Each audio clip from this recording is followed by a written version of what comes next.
Fox Sports. We are Fox Sports. We are Ohio. They're trying. I mean, it's almost like we've been trying too hard and almost being counterproductive in a way where we want to hit that 5-run home run with nobody on. It's just we're going about the wrong way and we're trying to do too much almost and starting to hurt us. So right now we need to kind of be simplifying things and almost pass it to the next guy and get those long inning rallies instead of trying the big home run.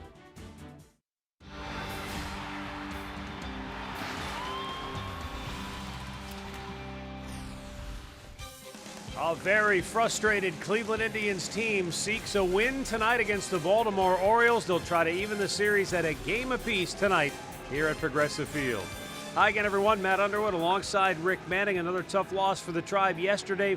You're playing a Baltimore team that has hit the most home runs, and they've given up the most home runs. They gave up 2 to the Indians. They were solo shots. The ones they hit were crooked number jobs. Well, Nick Hagedorn grooved a fastball there to Nate McLeod. That was a 2-run home run after they had an early lead. And then the late hit right there by Matt Wieters. He had the count in his favor, 3-1 fastball. He left the yard, and when you look at the wild card standings, the Cleveland Indians still 3.5 back. So there is time. You've got to turn it around, find ways to win. But there's so many teams that are bunched, it could make for a very interesting September. I really think this team needs to take your advice. So go back to when we were in Detroit and you said they need to just kind of have that, hey, don't care attitude. Just let it all hang out because they're pressing right now. Well, they really are, and it's a relaxed thing. Go out and have fun. Enjoy it. Pretend you're going to be the spoilers. That's the only thing. Don't think you have to win because, you're in the wild card hunt. Go out there and play because you want to win. Well, let's see if they can get a W here tonight. The Indians and the Orioles. The Tribe will send Ubaldo Jimenez to the hill. Chris Tillman, though, big winner for Baltimore, opposes him for the Birds. The play-by-play is next.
Here at Progressive Field, the Indians and the Orioles in the middle game of their 3-game series.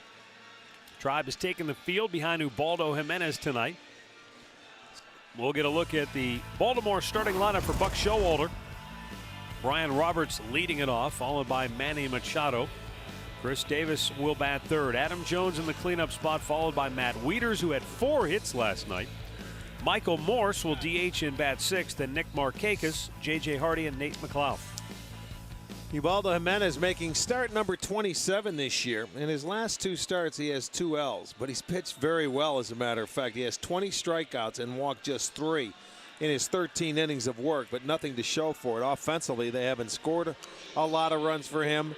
You know, 3 runs of run support for Ubaldo, so he's going to come out. He beat the Orioles early this year. Try and do it again. Let's set the Kia Indians defense behind him this evening. It looks like this. In the outfield, Brantley in left, Bourne in center, Kubel gets the start in right, Chisenhall at third, Cabrera at short, Kipnis at second, Swisher at first, with Gomes doing the catching. Ted Barrett, the crew chief, calling the balls and strikes tonight. Mike DeMuro at first, Scott Berry at second, Alfonso Marquez down at third. You know, Ubaldo in his last start, no walks, and that's the first time he did that this year. He made one little mistake with a breaking ball. McCann hit a 3-run homer, and that was the difference in the game. His line in tonight's first pitch is a little bit high, ball 1. 68 degrees, our game time temperature, not a cloud in the sky. And the interesting thing about that is there wasn't anything but clouds until about an hour ago. Well, it cleared up yesterday like that. It sure did. It was cloudy all day and cool. 1-1 pitch, a little bit high. It struggled to get to the mid-60s this afternoon. Very fall-like here in downtown Cleveland as Brian Roberts leads it off. 1 for 4 with a double last night. Takes another strike to even the count at 2-2. Buck Showalter's club comes in 73 and 63.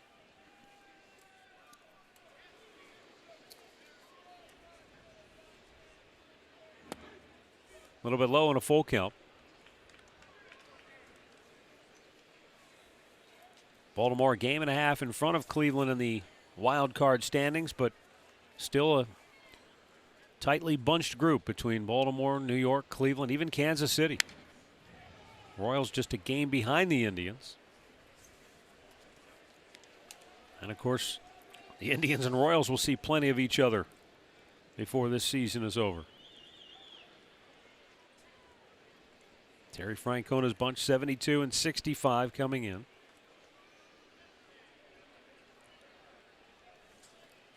The 3-2 pitch. Popped him up. Shallow left. In comes Brantley. Out goes Cabrera. And Michael makes the grab, 1 away. Keys to the game brought to you by Akron Children's Hospital. For Ubaldo Jimenez, try to keep the ball down. This is a Baltimore club that loves to hit the long ball. And for Indians hitters, try to lay off the high heater of Chris Tillman. Tillman is second in the American League in wins, second only to Max Scherzer of Detroit. Here's Manny Machado. 1 for 5 yesterday in the series opener. Pops the first pitch back out of play.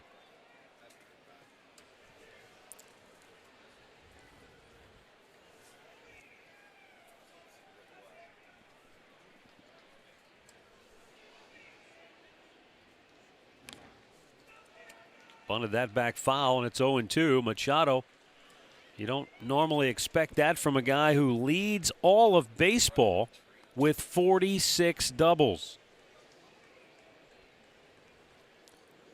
Well, I remember when we were in Baltimore, this kid had like 37 to 39 when we were there, thinking, man, people were talking 65 for him. He was on pace for, but he has slowed down, but still, that's a terrific year. Chops this one to third. Chisenhall can't pick it up. Recovers, but it's too late. And the error has Machado aboard with 1 out here in the first inning. Well, just a routine play. Chisenhall has to go to his left and just doesn't catch the ball. By the time he recovers, Machado beats it out. The 88th error by the Indians this year. Tribe will go to the shift for Chris Davis.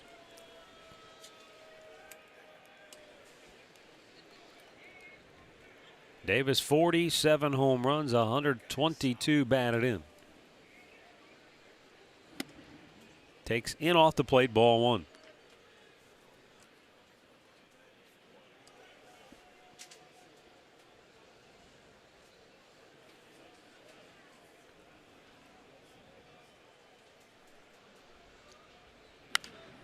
That's fouled back out of play. You talked about it yesterday, Rick, with the fact that Davis, other than the July swoon he had in terms of batting average, he was right up there in terms of average. And sometimes home run hitters can be all or nothing type guys, but right. He had 8 doubles, 9 homers in August. Now, this gets a little convoluted, but he's had at least 7 homers and doubles in a month 4 times this year. Right. He's been really consistent. So that's consistently getting your extra base hits and not just swinging for the fences. You know, he's leading the league in home runs, and you have to think when you're, in the battle like that, and Miguel Cabrera is chasing you. He won the Triple Crown last year. You have to think he's trying to hit maybe a few more home runs. I would think so. It's only human nature, where you want to win the home run title. He plays in a ballpark that's very conducive. He plays on a team where they hit a lot of home runs. Well, and let's face it, he's got Manny Machado in front of him, who's having a phenomenal year, and he's got good protection behind him, and Adam Jones, who's having a solid season. It's a pretty tough lineup.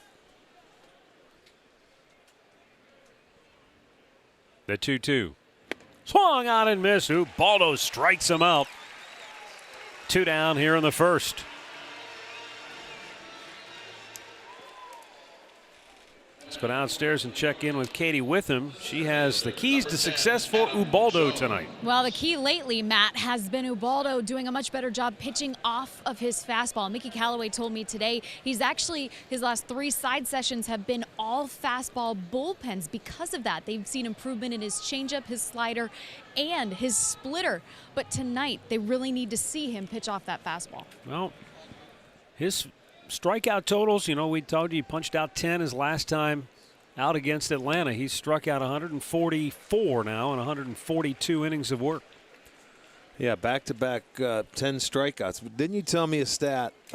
You read it where you got to go back to Dennis Eckersley for a guy that had back-to-back 10 strikeout games and lost both of them. Right, Dennis Eckersley. So you're going back to 76. 1976, yeah.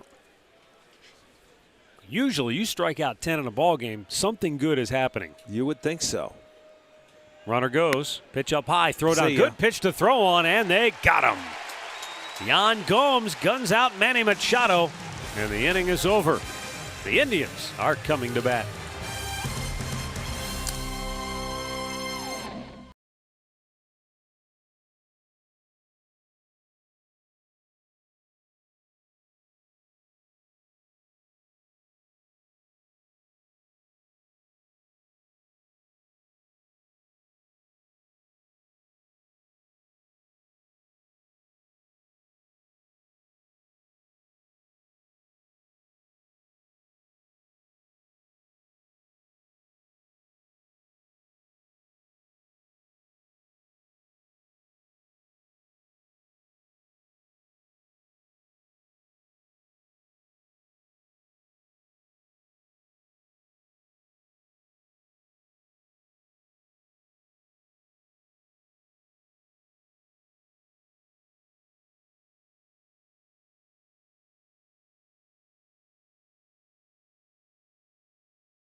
For Terry Francona, brought to you by Progressive, making it easy to bundle your home and car insurance. Michael Bourne leading it off, followed by Nick Swisher. Jason Kipnis batting third. He homered in yesterday's game. Carlos Santana clean up. Michael Brantley with 3 hits yesterday will bat fifth. Then is Drupal Cabrera sixth. Jason Kubel gets the start in right field batting seventh. Then it's Jan Gomes and Lonnie Chisenhall. 24-year-old Chris Tillman makes the start. 6'5", 210 pounds. A big guy that throws a high fastball. And he has been very successful. 15 wins this year. He has done a tremendous job on the road. 8-1 and a 2.93 ERA. He's given up only 7 home runs on the road. 27 on the year, but 20 of those home runs have been solo shots. Fastball strike to Michael Bourne. And that's not something that's necessarily just a trend this year for Tillman, as he easily fields the ball hit by Bourne. One away. Let's check out that Orioles defense behind Tillman tonight. McLeod is in left, Jones in center, Markakis in right. Machado at third, Hardy at short. Roberts is at second, Davis at first with Wieters behind the dish.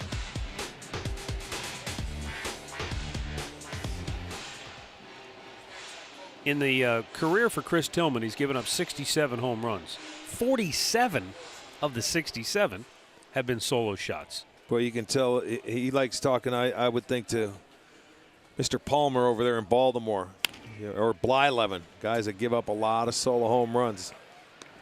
2 down here in the first as Swisher grounds out into the teeth of that shift, and up comes Jason Kipnis. Firestone Complete Auto Care Extra Mile Index. Told you before, Max Scherzer, the only pitcher with more victories than Chris Tillman this year.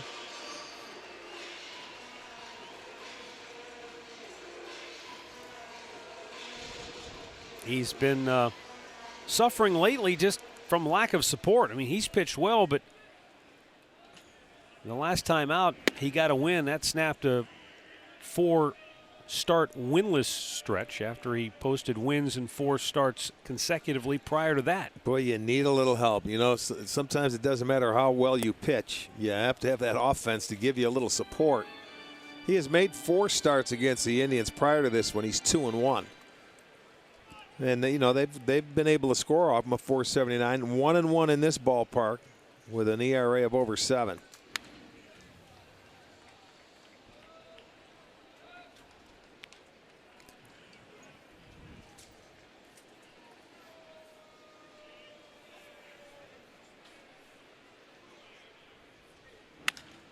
That is a fair ball. How he kept that fair, I won't know. On his way to second is Kipnis, and he'll go in standing with a double. He hit that ball right down the chalk, and it stayed fair the whole way over the bag. Yeah, that's beautiful. I mean, that was a good job of hitting. That ball just hugged the line, and it was a breaking ball. And he waited on that pitch, and you're going to get a good look at it right here. Right over the corner, the left side of the bag. Alfonso Marquez says, yes, it is a fair ball. A double for Kipnis. That's his 32nd. So a 2-out double give the Indians an opportunity to score now. That's a good job on a curveball. You know, usually you may hit that fastball hard that's away, but he waited back on the curveball nicely. If I remember right, he did that in Atlanta, too. Yes, he did. Took one right down that left field line.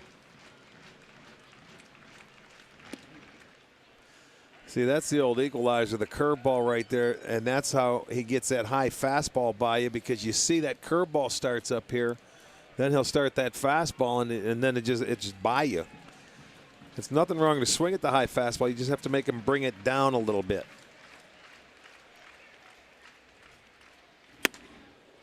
Backed him off the plate with a fastball, and it's 1-1. Now, you mentioned it yesterday, Rick. Adam Jones, the key player coming over from Seattle in the Eric Bedard deal, but Chris Tillman came with him. So think about that deal. What a haul for Baltimore. No doubt about it. A starting pitcher, and right now you're winningest starting pitcher, and your everyday center fielder, which is an all-star. Santana takes. It's in there for a strike. Adam Jones, the all-star center fielder, backing up his former Seattle teammate.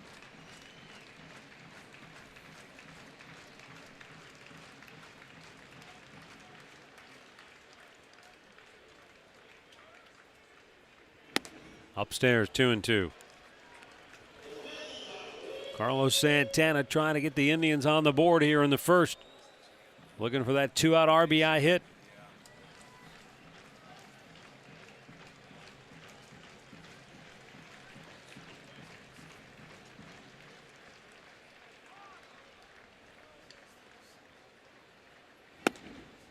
Outside on a full count. Carlos Santana and Jason Kipnis, the runner at second base, both have 17 home runs on the year. The next home run by either of them will match last season's team high when Santana led the club with 18.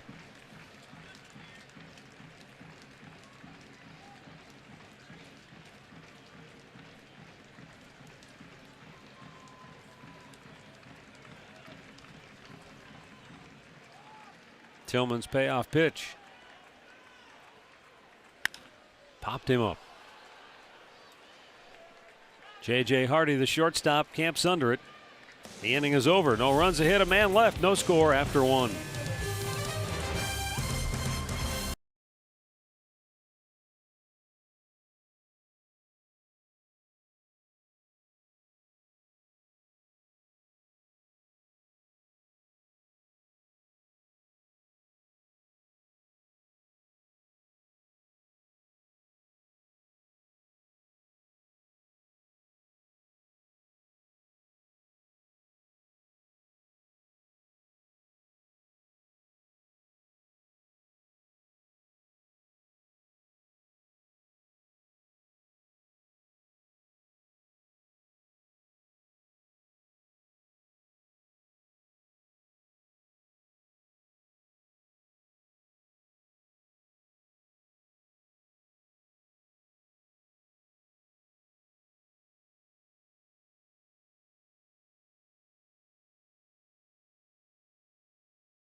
Cleveland Indians baseball is brought to you by McDonald's, now introducing 3 exciting new quarter pounders, and by Kia.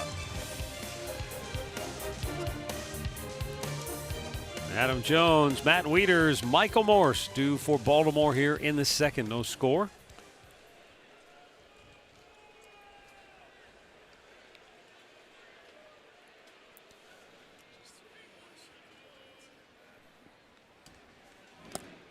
Bounced it in there, ball 1.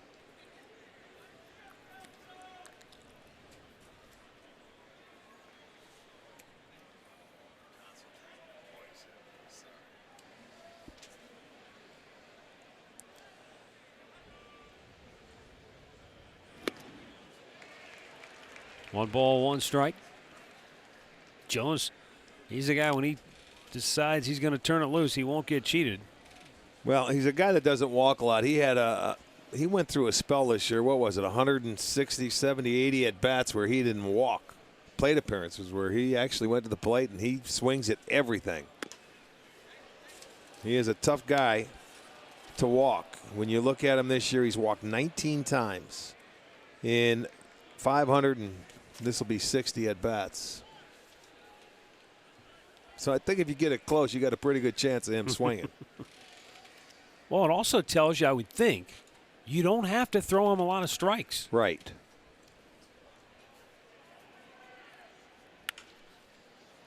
That's a fair ball down the line. Kubel in right field hustling over and cuts it off nicely. And that holds Jones to a leadoff single. Our injury report tonight brought to you by Elk & Elk. Serious lawyers for serious injuries. Call 1-800-ELK-OHIO. The key here, obviously, for those of us that follow this club, Justin Masterson, he left last night's start with what they're calling a left oblique strain. With more on that, here's Katie with him. Well, Matt, Justin Masterson did have an MRI this morning. Like you said, it did show a strained left oblique. He will definitely miss his next start and likely more. Terry Francona said they have to go on his symptoms, and Masterson has to be pain-free before throwing. They are hoping they might have a chance to get him back before the end of the season. Thanks, Katie. I mean, hey, we all love Justin, and he's saying that he's hoping that he's going to wake up and it's going to feel better with each day, and then he'll be able to progress. But just going by the history of what we know about oblique injuries, the only thing that helps them heal is time, and time's not on his side right now. Especially when it's in that front side that he has to open up when he's throwing. If we see him, we'll be lucky. Yeah, I would agree with that. And everybody's got their fingers crossed and hoping for the best, including Masterson himself. Nick Swisher told me earlier, hey, when he walked off the field, he said, I felt like somebody punched me in the stomach. Because that's your guy. That's your number one guy who's been there all season long. He's logged innings. He gives this team a chance, and he gives the team the confidence that they know they can win that day's game. When he's on the rubber, no doubt about it. Big loss. Matt Wieters awaits the 0-2 pitch, and Ubaldo bounced it well in front of the plate. Good stop right there by Gomes. That ball hit way out in front of the plate. Not allowing Jones to go to second base. Watch, this is like self-defense. Speaking of hockey, that's a hockey goalie right there, keeping it in front. Brandon Dubinsky of the Columbus Blue Jackets here tonight threw out one of the ceremonial first pitches before the ball game. There's a fly ball left center field. Bourne will give way to Brantley. One away.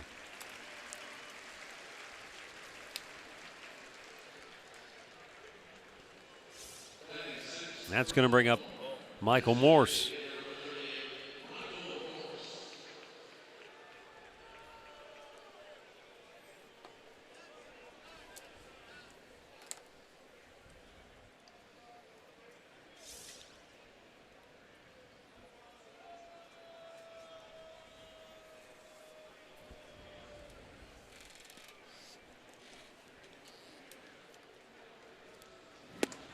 Pitch inside corner. Called a strike.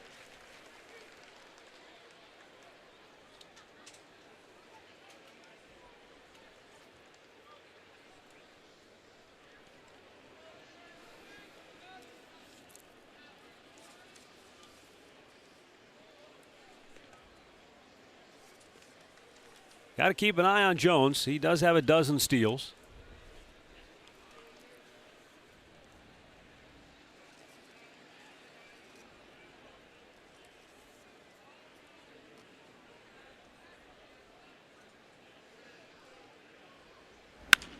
And he's got a base hit in the right field, does Michael Morrison. Jones digging around second on his way to third. Here's Kubel's throw. It's cut off. And now Baltimore has runners at first and third with one out. Well, that's good hustle by Jones because he knows Kubel is out in right field today and hasn't played a lot in the outfield, so he's going to take advantage and challenge him to make a good throw, even though the ball went in front of him. Normally, you say if the ball goes in front of you, you shouldn't go to third base, but he didn't hesitate. So they did their scouting report and say, we're going to make him throw us out at third base, and he gets in safely. If that ball gets behind you, then you're expected to go to third base, but in front of you, usually you stop. Well, now Ubaldo will have to face Nick Markakis with runners at first and third and one out. Markakis was 1 for 5 last night. .272 hitter on the year.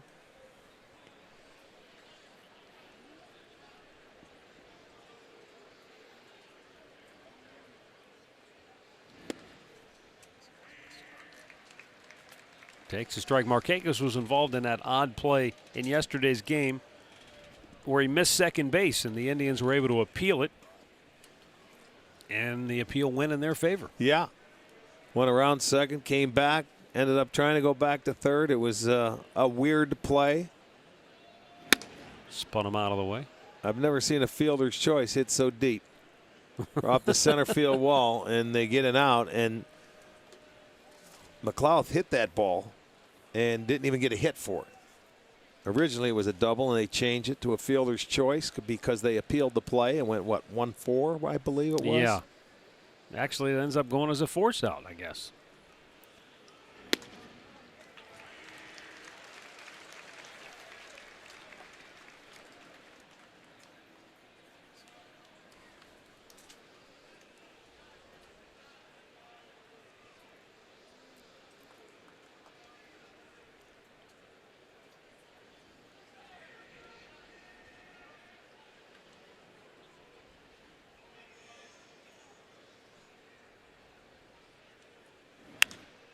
That's a popped in the foul ground, and Chisnall's right there. Boy, he went inside with a good fastball and tied him up. Nice pitch by Ubaldo to get the nice, easy pop-up for out number 2.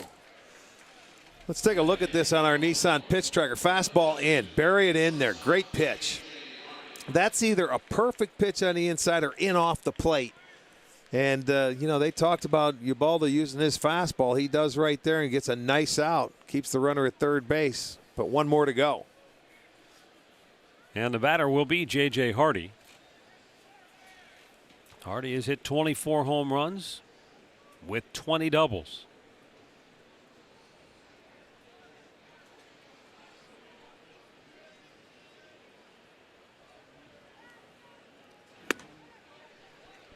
And again, Ubaldo using that fastball. And that fastball tonight has been crisp, 94 miles an hour. It has been. You're right. And the more you throw it, the better it feels. You get command of that, and it's plenty enough.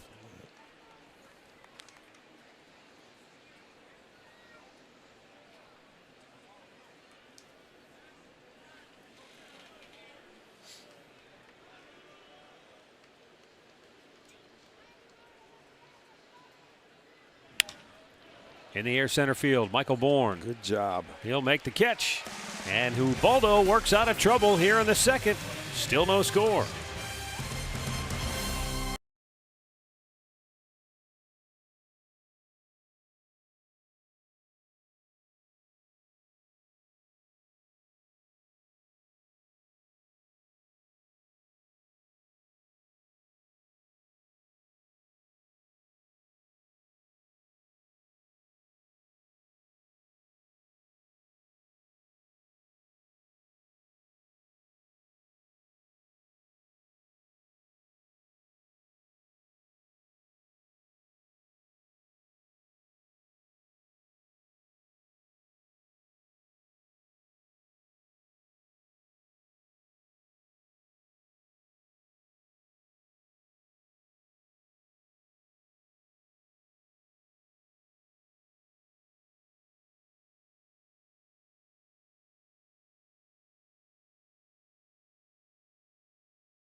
No score, bottom of the second.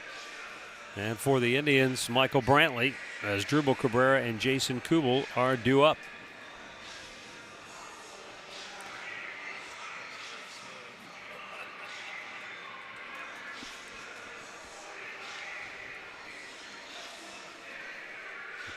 Michael Brantley is really heating up offensively. Brantley has hit in 7 straight games, and he's got 10 hits in his last 25 at-bats.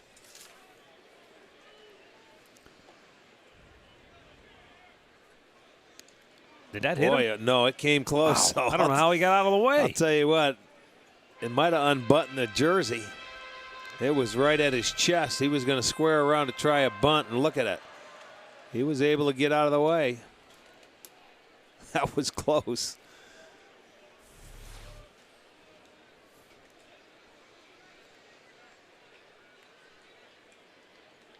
Big curveball drops in for a strike, 1-1. Stat of the game brought to you by your Northern Ohio Buick dealers. Ties the season high for Brantley. 7th hit streak of 5 or more games this year. And of course, he's got that errorless game streak as well. One down here in the second. That'll bring up Asdrubal Cabrera.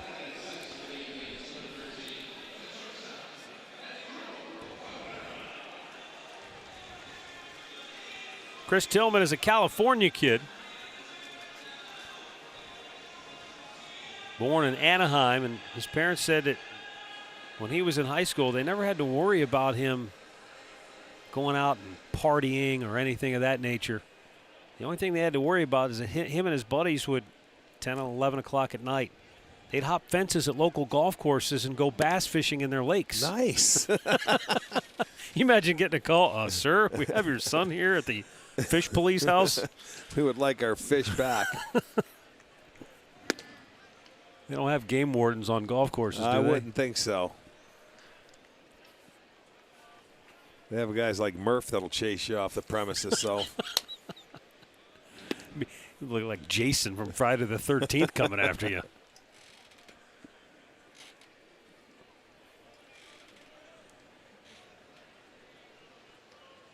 Tillman's 2-1 pitch to Cabrera. In for a strike. That was his straight changeup there. He does have that pitch as well to go with the high fastball and his curveball.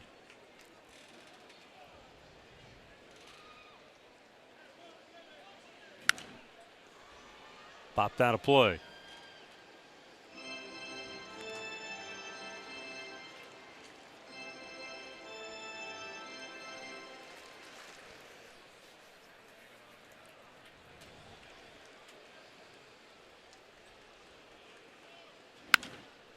Hit pretty well to left. Nate McLouth back, and he'll make the grab deep left field for out number 2.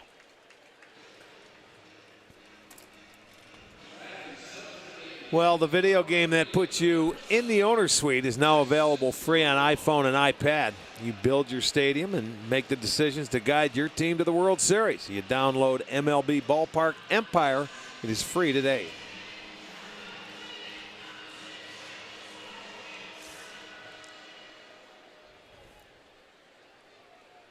Here is Jason Kubel. Looks at a ball down low.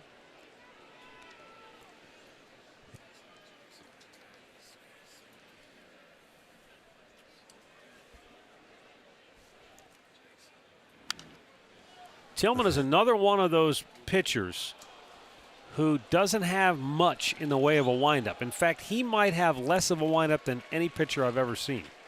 He's practically working out of the stretch the way he sets up. Yeah, you're right. And his hands right there, a little foot kick. Less room for error. Left field on the run. McLouth on the track. It's over his head.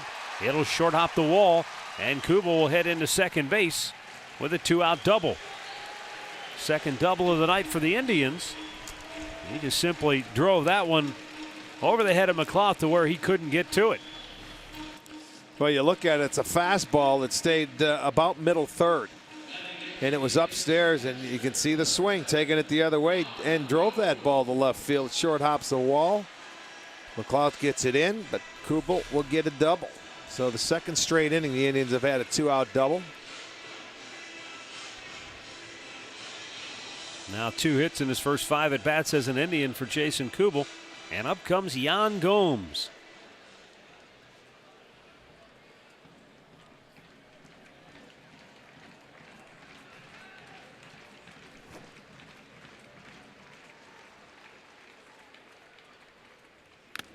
Oh, fouled back. That looked like it really nailed Wieters square in the mask. He's just going to get everything straight in there. He didn't act like anything happened, but it was a direct hit.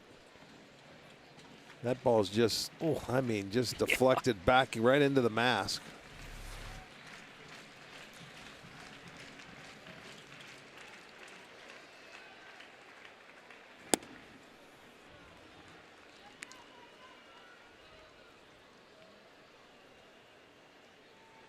One ball, 1 strike. Gomes with 2 outs and runners in scoring position this year, 7 out of 20.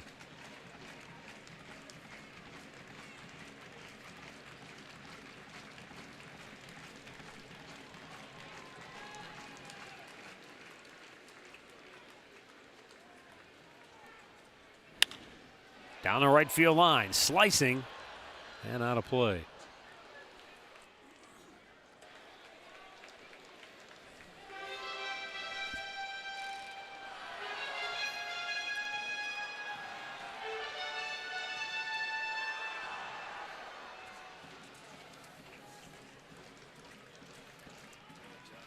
Gomes has picked up a hit in 3 straight games. Right now, he'd love the RBI hit. And the Indians will take him any way they can get him right now.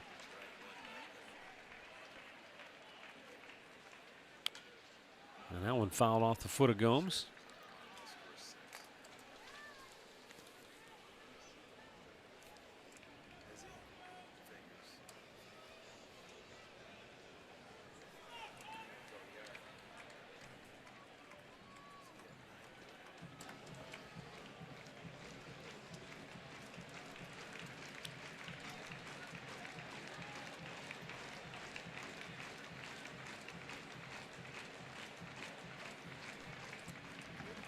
Kubel takes his lead at second base. And again, the 1-2 to Gomes. Low and away to even it up.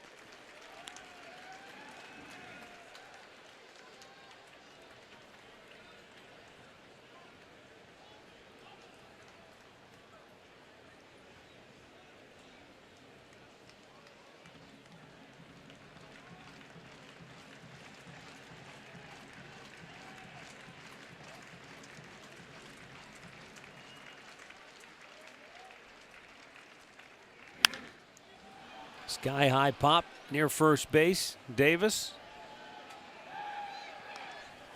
The inning is over. And once again, a 2-out double goes for naught. No score after 2.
No score, third inning.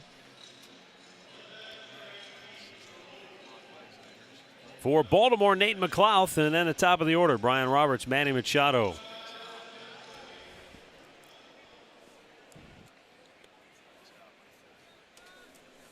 Nate McLouth, 2 for 4 yesterday with the home run.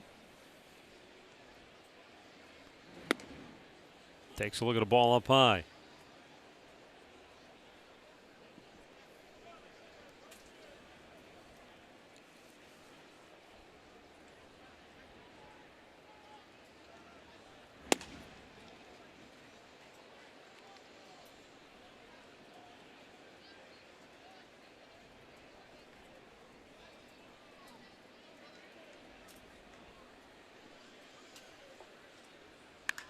There's a drive, pretty well hit, deep center field. Michael Bourne on the run to the warning track, makes the catch. One down here in the third. Let's send it over to Katie Witham, who's standing by with Brandon Dubinsky, now with the Columbus Blue Jackets, a native of Anchorage, Alaska. Katie, you're right at home now. Yeah, he is. I mean, I think it's probably a little bit warmer being from Alaska originally than it is here in Cleveland right now. But Brandon, I know the off-season hockey, it's winding down for you. You're able to get out here to the ballpark and enjoy the game. What brought you to the Indians game tonight? Well, I just had an opportunity. They asked if I wanted to come up to Cleveland and watch the game and throw out the pitch, and I was honored with that, and I thought it would be a great opportunity to get up here. It's my first time up here and check out their great ballpark and hopefully try and cheer the team on and get them into the playoffs. Now, talks are pretty high for the Blue Jackets heading into this season. I know I've heard a lot of people say this is the best roster on paper that the Columbus has had in franchise history. What do you think about this season? How are you guys going to do? Well, the whole roster on paper is a sort of a scary thing, but I think that we have a great group of guys. We have a lot of returning guys, and I think with the confidence and if we can try and build off what we did at the end of the year last year, we'll have a great season. I know the guys are anxious and anticipating it and getting ready here. Yeah, you are getting ready. Opening day, I believe, is October 4th, right? Yeah. So it's going to be here sooner than you know it.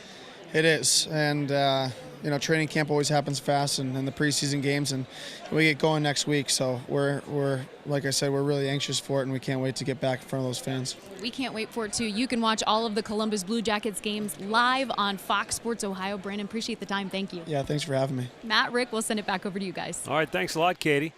Brandon held his own with that ceremonial first pitch, but I was wondering if they would have let him shoot a hockey puck from the top of the mound, he probably could have put that right in the glove. He could dot an I, man. Yeah, we'll put it right on the outside corner of the block.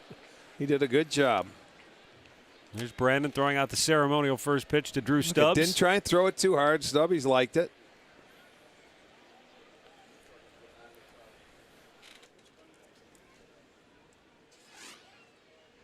Chris Obanaya was also on hand throwing out the first pitch from the Cleveland Browns, and Chris and Drew Stubbs were in college together at the University of Texas, so they know each other from their days as Longhorns.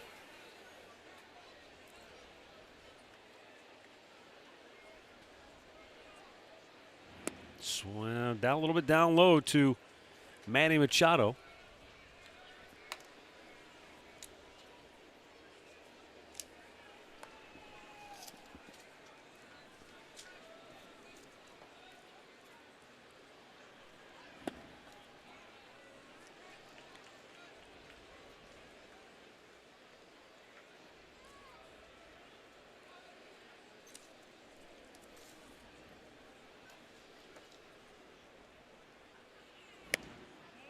Boy, didn't miss by much, but a little outside, 3-1. Well, he's been right around the plate in this at-bat, but Machado's been very patient.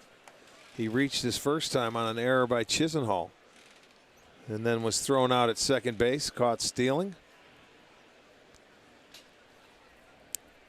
This kid just turned, 21 this year.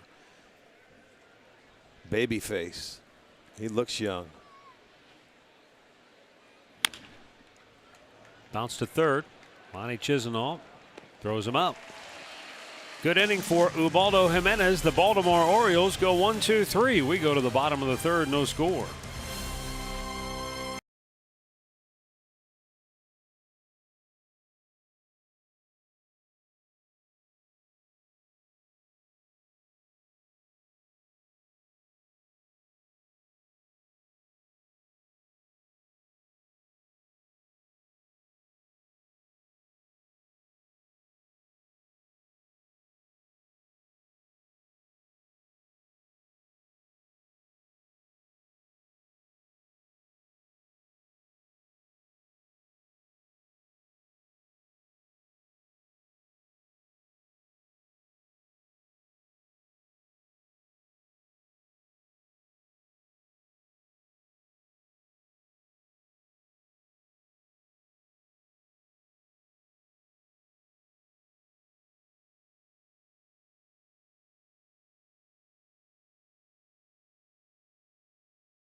Just a reminder as you enjoy a cold one to stay tuned later in the game for Miller Time, brought to you by Miller Lite.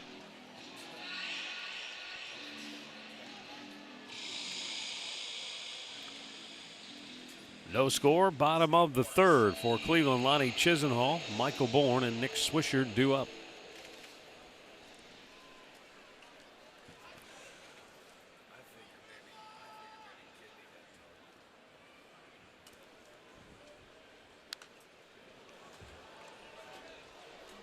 Lonnie with a good cut, fouls it right back.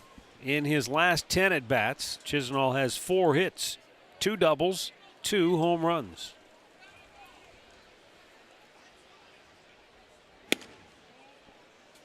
One ball, one strike.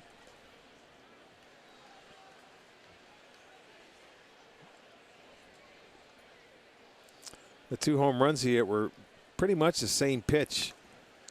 And we're breaking balls down and in that they, maybe trying to go into the back foot slider or whatever, and they left it inside, down and in. And Lonnie was able to golf them both down the right field line. One hit the pole, another one was not that much off of it. That's scorched down that line, but foul. Our great clip of the game from yesterday. Chisenhall had 2 hits in the ball game. There's the home run down the line and just glancing off the pole. Great clips. It's going to be great.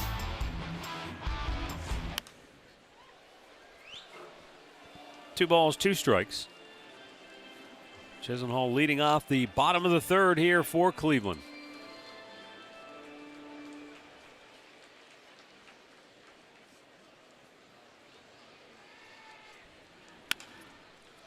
To short. J.J. Hardy throws him out, 1 away. Well, this weekend, the New York Mets will come to town.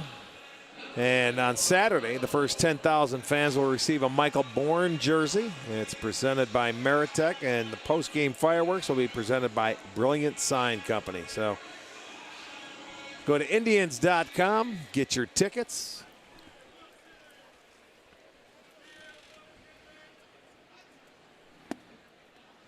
Strike over the outside corner.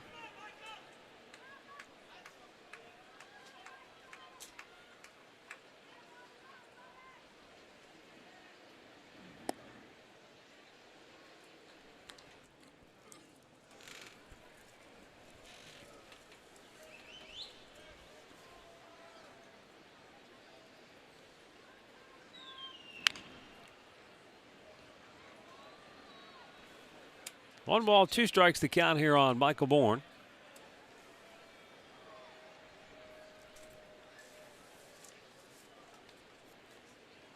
Bourne trying to snap out of an 0 for 11 slump.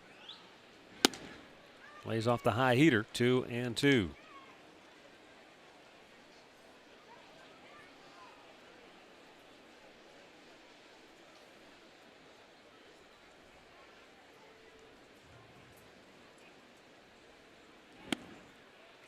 Went to the changeup. Bourne wasn't biting. Full count. Nick Swisher waits on deck. Try batting here in the third. No score. Each team with a couple of hits. Both Indians' hits have come after 2 outs.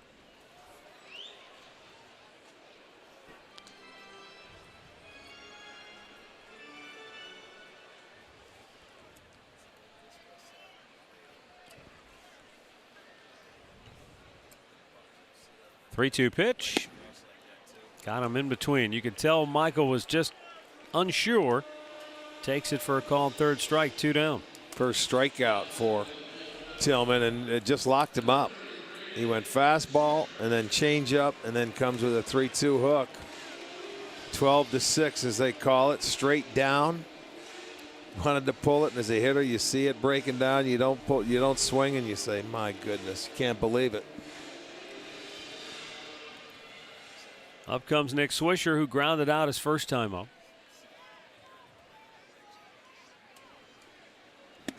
What did you make of the comment by Jason Kipnis where he feels like everybody's going up trying to hit a 5-run homer? Well, it's pressure. You're not relaxed. Everybody is trying to do too much. They have been for quite some time, but that's the nature of this team. Swisher grounds it to Roberts. Tribe goes 1-2-3 for the first time tonight, and after 3 innings, no score.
Scoreless game, 4th inning. For Baltimore, Chris Davis, Adam Jones, Matt Wieters coming up.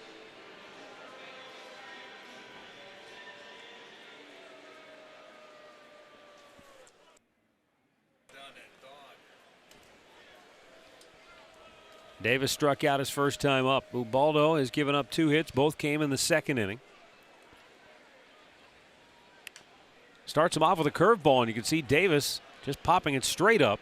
And Lonnie Chisenhall runs it down with the shift on. He had to go a long way over into foul territory to get it, but he does. And now Ubaldo has retired 6 in a row. How nice is that? 1 pitch, 1 out on that pitch. That's always good. All right, our AT&T trivia question. Who holds the Indians record for most career wins as a relief pitcher?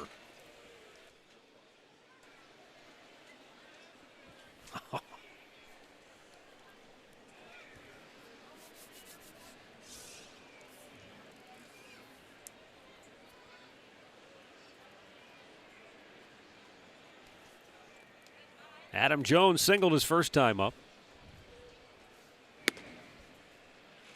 Takes a strike over the outside corner.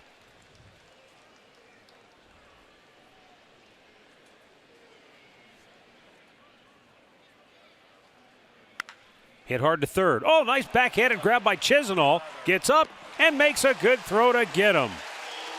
2 down here in the 4th, and Jones can't believe it as Chisenhall took a sure hit away from him.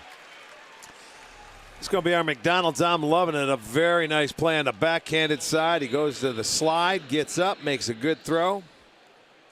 It says, "Don't come over here, Mr. Jones." Well, don't worry. Jones will be waiting for you in center field, though. Not in my neighborhood, Mr. Jones. That's right. That was a good play. Backhanded side. That's what you do as a defender. You say, okay, you're going to take me. Don't hit it in my direction because I'm not going to give you one either. Matt Wieters takes a strike. He flied out the left his first time up. He had a terrific game in the series opener, going 4 for 5 with a home run. Fouled right back. It's 0-2.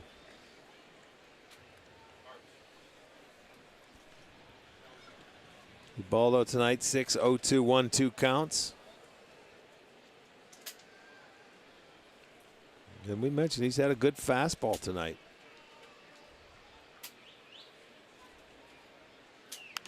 Chased a high fastball and fouled it back out of play.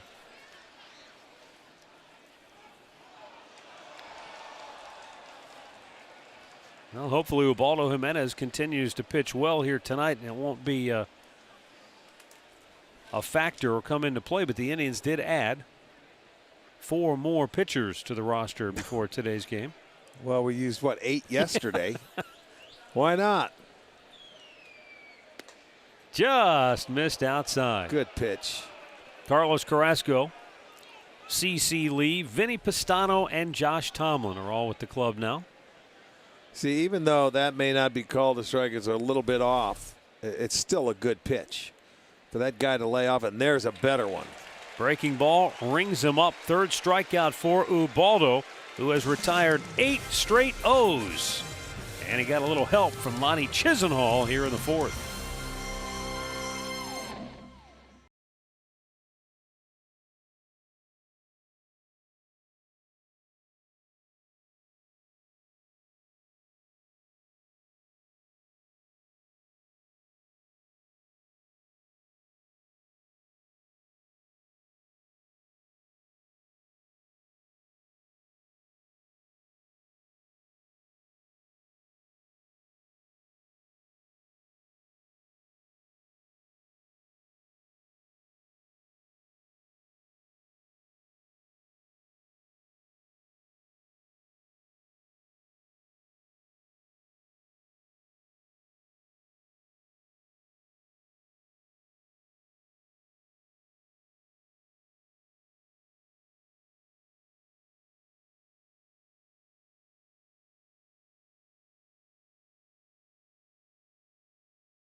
Right now on FoxSportsOhio.com, can the Columbus Clippers offer any help to the Tribe in 2014?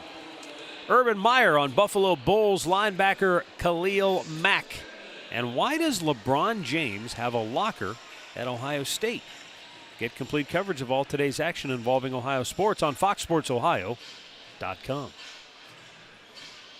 I don't know if you watched any of the Ohio State-Buffalo game. I know you're from that area on Saturday, but that Khalil Mack is a flat-out stud. I did not have the opportunity.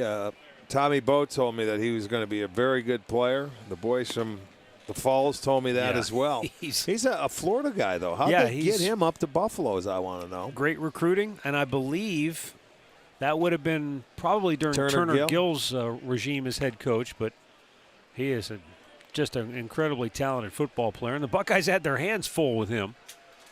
But a good opening week win for Urban Meyer's crew. 2-0 pitch.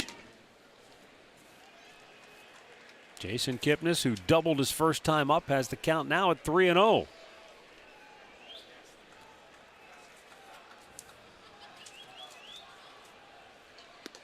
Takes a strike.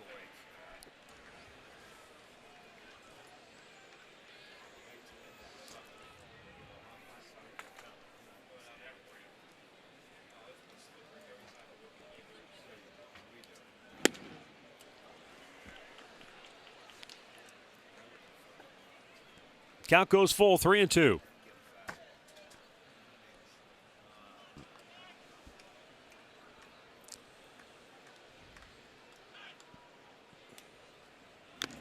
Bound right back.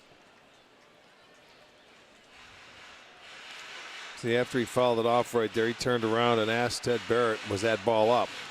You know, wanting to know, is that top of the line or should I lay it off of that and maybe walk? That's low, and it's ball 4, and the Indians had their leadoff man aboard for the first time here tonight. Well, last night the Indians lost for the 6th time in their last 7 games, and afterwards Katie Witham says it was circle of wagons time. Yeah, it was, Matt. The players called a players-only team meeting directly after last night's game. The consensus is they're not playing like a team who's in the wild card race. Players told me that the message was we need to clean it up, get back to competing every inning, every pitch. We've worked way too hard and too long to get this far. We want to go out and play the game right, trust the guys around you, and leave it all on the field. Yeah, it just seems like they're missing that one spark to get them really rolling.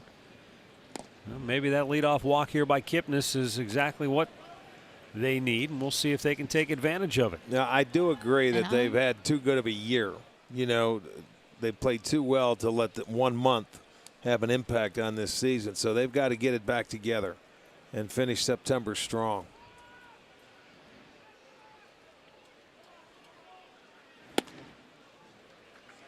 And now that's going to send Matt Wieters out to the mound. First little bump in the road so far for Chris Tillman. Well, let me send out our birthday wishes. Ann Wolgamuth is turning 99 years old, and she's a huge Indian fan. And happy birthday. Jesse Beyer is 95, and Dottie Bauer of Talmadge is 75. Happy birthday to each and every one.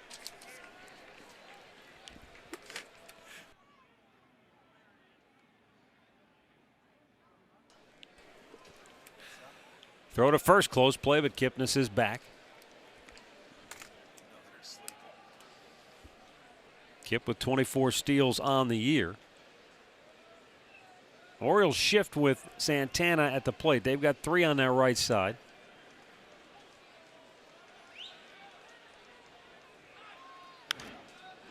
Popped him up. Foul. Is it playable? Back to the screen. No, Wieters can't get to it.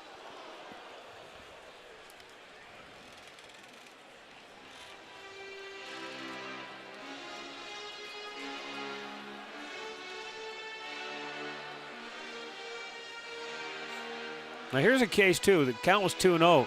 The Orioles, they've got their third baseman way over at short. He wasn't pinching in trying to take the bunt away, or the deterrent, I should say. We've seen teams, play over there until you get to 2 strikes. Well, McCann beat him in Atlanta for a base hit that way. Remember? Yes, and we've seen Santana take advantage of that too. Right now he's hitting fourth. He's saying he's swinging hard. He's trying to hit homers.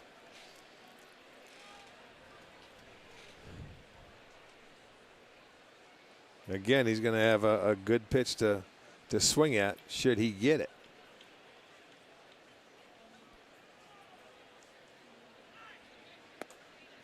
A little bit outside, and back-to-back walks to start the inning. Good discipline there by Santana. As you said, he's looking for a good pitch. It's his pitch. Right. Just because it's a strike, and that was borderline.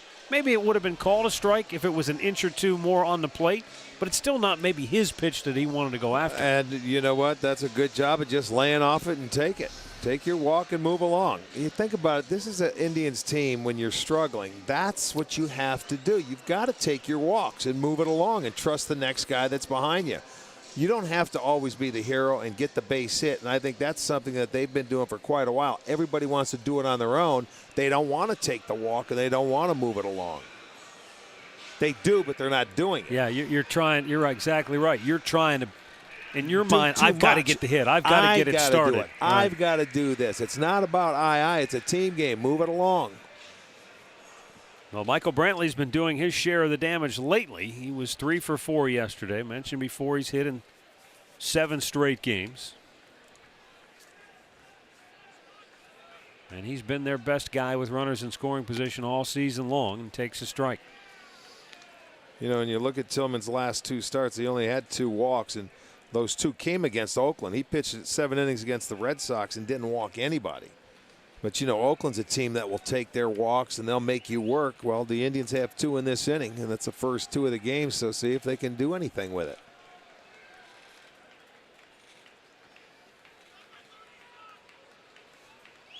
Brantley squares, and he bunts it up in the air. It gets down. And Tillman's only play at first base, so the sacrifice moves Kipnis to third, Santana to second.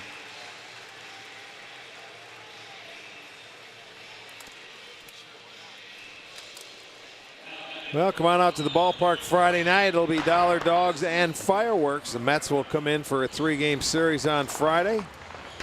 And the fireworks, it'll be presented by Wayside Furniture, set to the rise of FM music. Go to Indians.com for your tickets.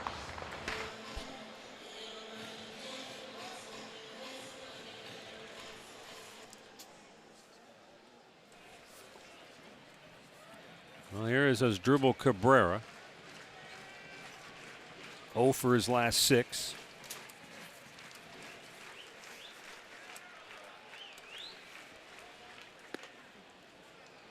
And a strike over the outside corner.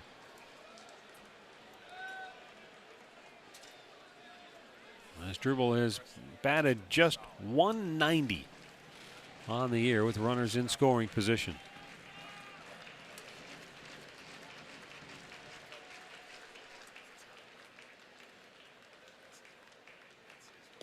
A little bit outside, 1-1.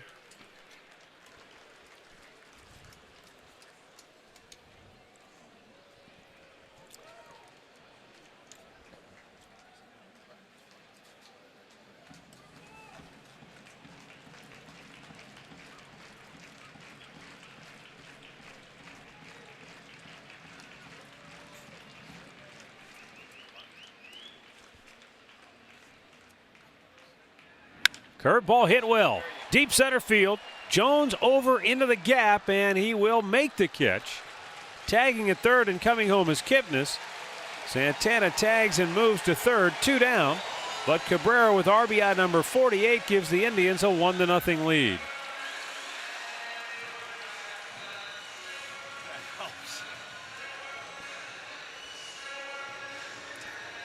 Okay, so they take advantage. One of the walks score on the sacrifice fly by Cabrera.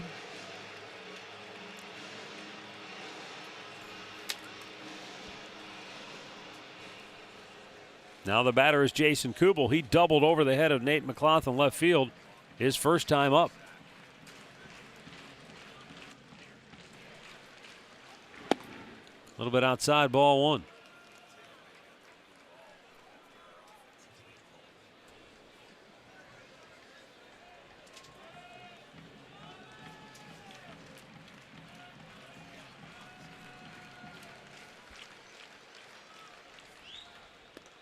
Outside again, 2-0.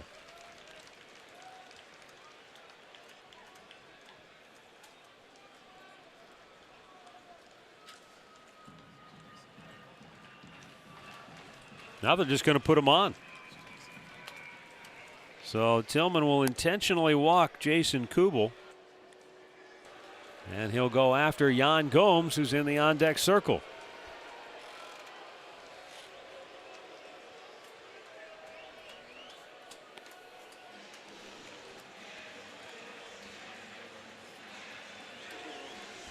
So a chance for Gomes with 2 outs now. Kubel trots down to first. Indians with a 1-0 lead. And Tillman has created all of his problems this inning on his own. Right, there's a case where it goes down as an intentional walk, but it wasn't that way until he fell behind him 2-0. Yeah, well, he was trying to get him to swing. He didn't feel good about going to Kubel, who doubled his first at-bat with 2 outs in the second.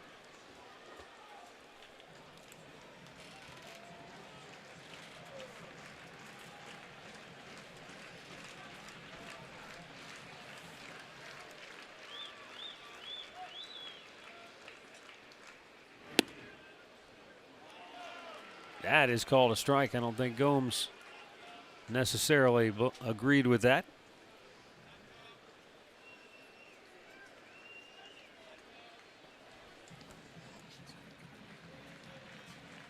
That sac fly snapped a string of 7 consecutive runs scored by the Indians, all via the homer.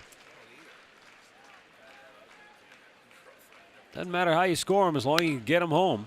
Gomes fouls it back over the screen, 0-2.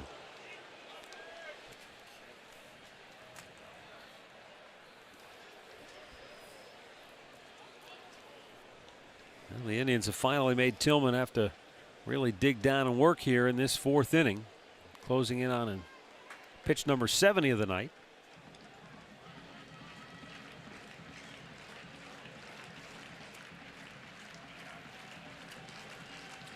Team just starving for that big hit.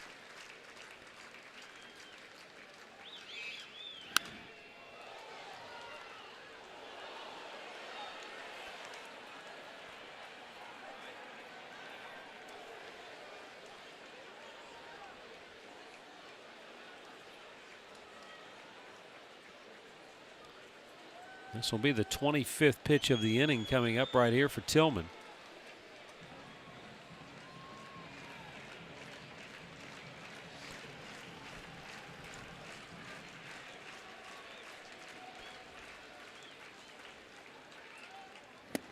Holmes strikes out. The inning is over. Tribe gets on the board first tonight. After 4, they lead it 1-0.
Only from AT&T Uverse. Rethink possible.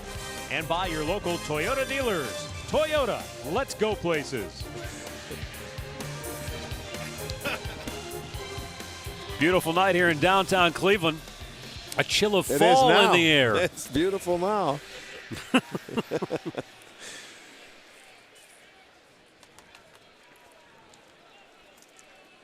Sure, Tommy will let you borrow his parka. This has a skunk collar to it, though. He's got it turned up tonight.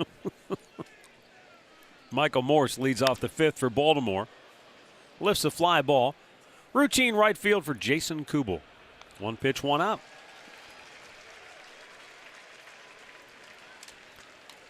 All right, UFC Wednesday premieres tomorrow on Fox Sports 1. Third-ranked light heavyweight Glover Teixeira takes on Ryan Bader. Then it's the premiere of The Ultimate Fighter featuring rival coaches Ronda Rousey and Miesha Tate. UFC Wednesday begins at 4 Eastern with the UFC Fight Night pre-fight show tomorrow on Fox Sports 1.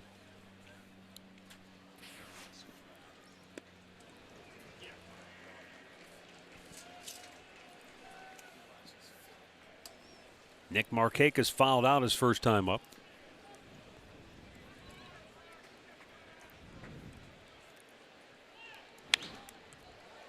You think we could maybe get a bare-knuckled match between Tommy Bowe and Kreskin on the UFC channel?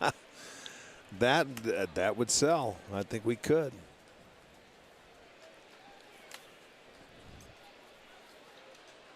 The 0-2. Swung on and missed. Baldo climbs the ladder. His 4th strikeout of the night. He just continues to mow him down. He has really been impressive here following up that last stellar start he had. That's a great high fastball, and he's proven he's going to throw that fastball tonight, and he throws it by Markakis. And that's after the Michael Morse first pitch out. So he's had a number of first pitch outs. He's retired 10 in a row. And a first pitch strike to J.J. Hardy. 9 straight first pitch strikes.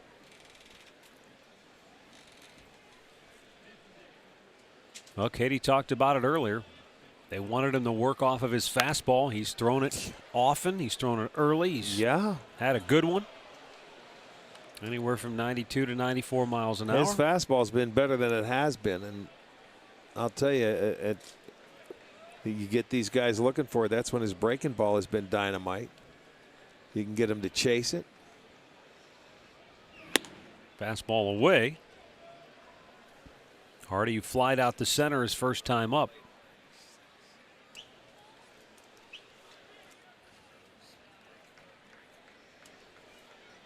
There's a curveball, but it's hit hard in the hole and a base hit.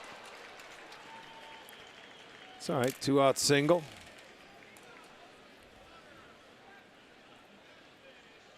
You know, let's see where the location is. They want it away, and that ball had a tendency to leak back over a little bit, so he gets a ground ball through the hole. Cabrera almost gets there, so that'll be the 3rd hit for the Orioles. All of them have been singles. They had 2 in the 2nd. Both of them going the other way. That one was the first ball he was able to pull.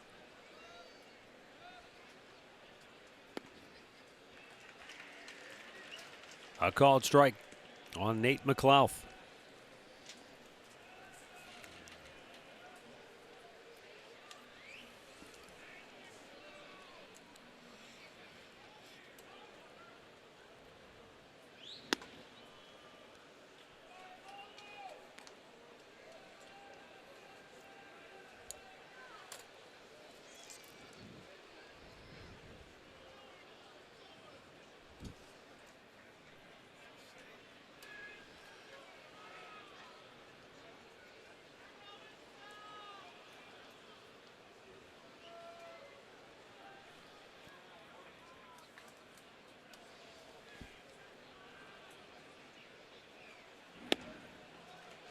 McLouth taking a called strike, 1-2 the count.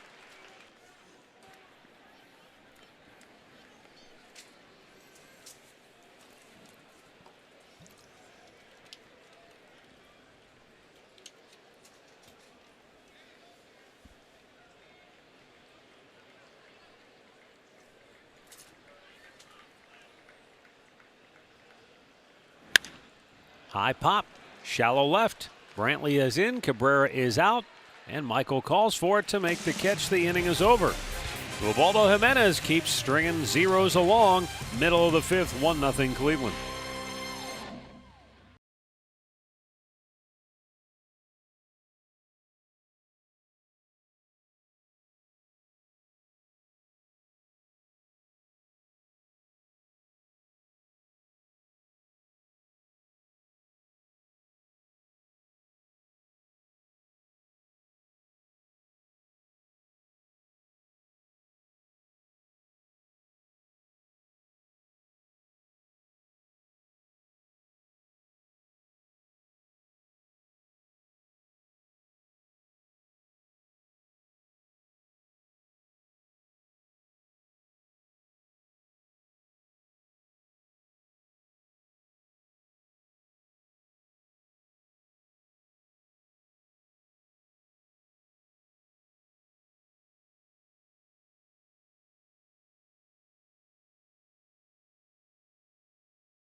The Indians have a 1-0 lead. Rolling to the bottom of the 5th. Lonnie Chisenhall, Michael Bourne, and Nick Swisher due up.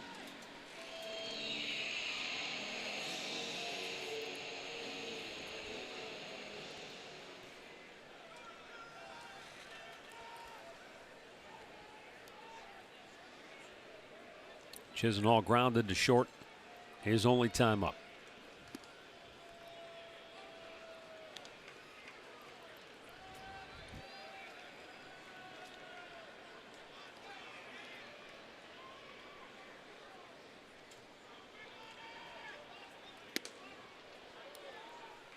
Fastball and sort of a half swing. It's 1-1.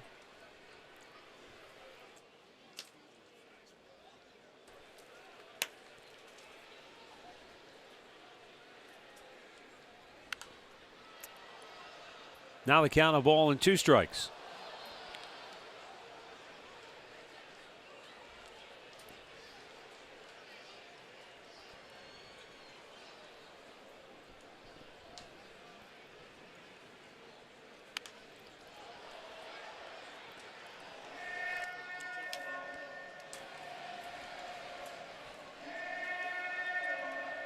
Tillman, 75 pitches on the night, 46 of those have been strikes.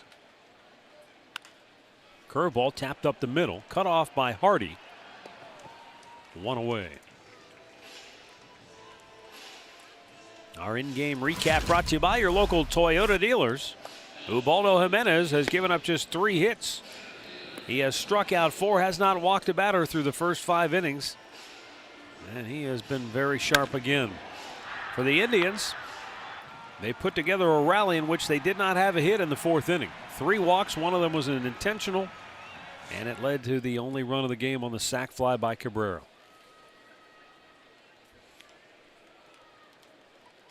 Michael Bourne is 0 for 2 tonight.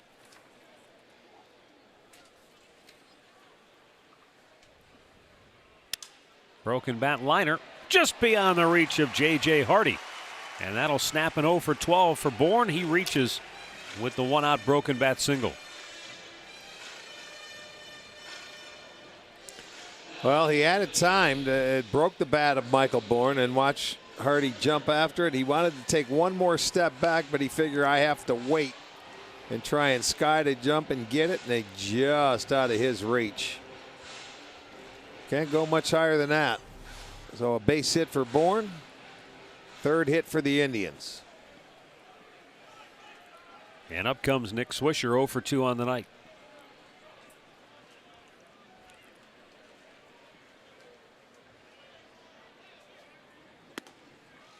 Big curveball misses up high.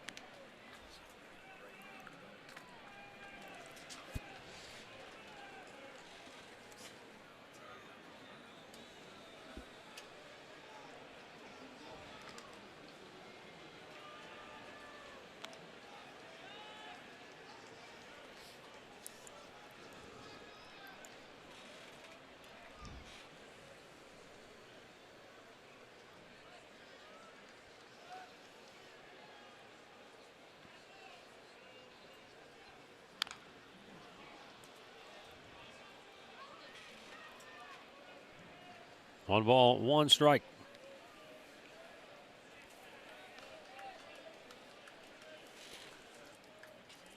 One on, 1 out.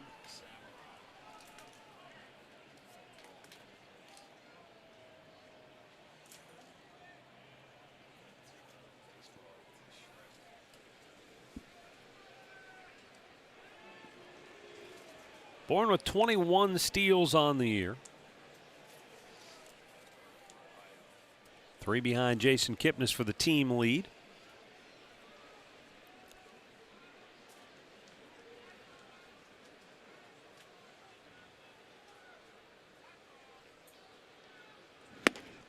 Swing and a miss, a ball and 2 strikes.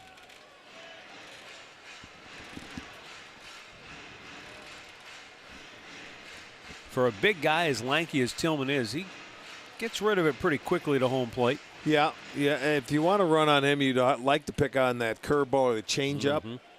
It may give you a little bit more, but not much.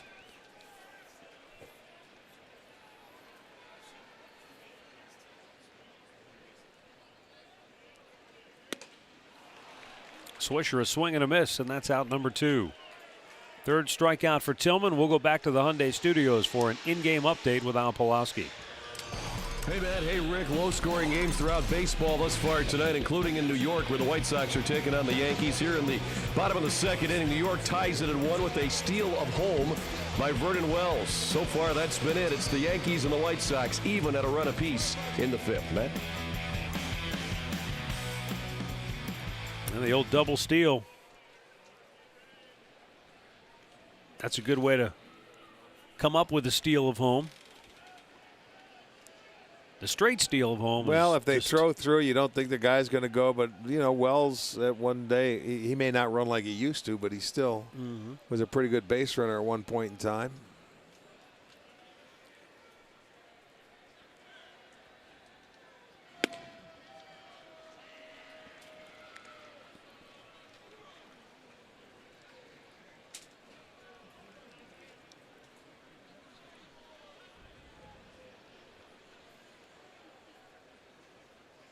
Kipnis doubled in the first inning, walked to lead off the 4th, and came around to score the game's only run.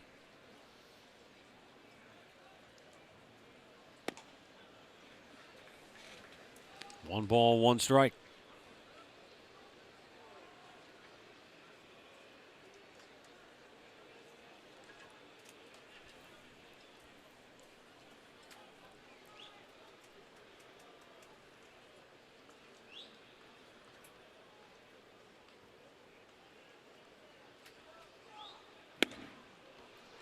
Threw it by, a pretty good fastball, 1-2.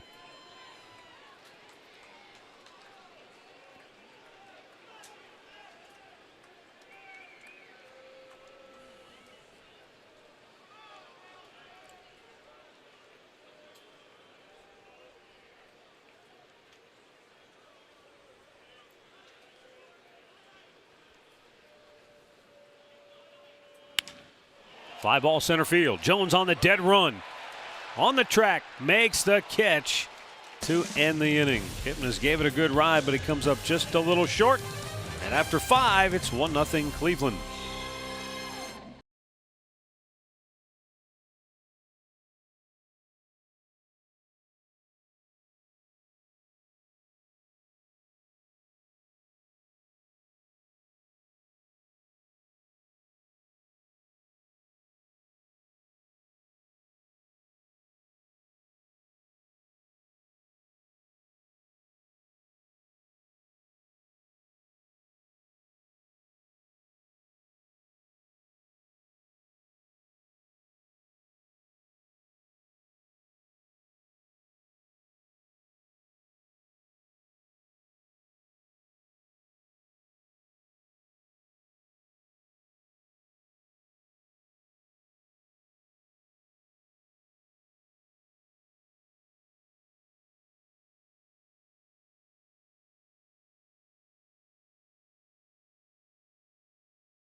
KeyBank Kids Fun Day each and every Sunday home game. There's only a few remaining, so come on out. Plenty of activities for the kids. They can run the bases after the ball game.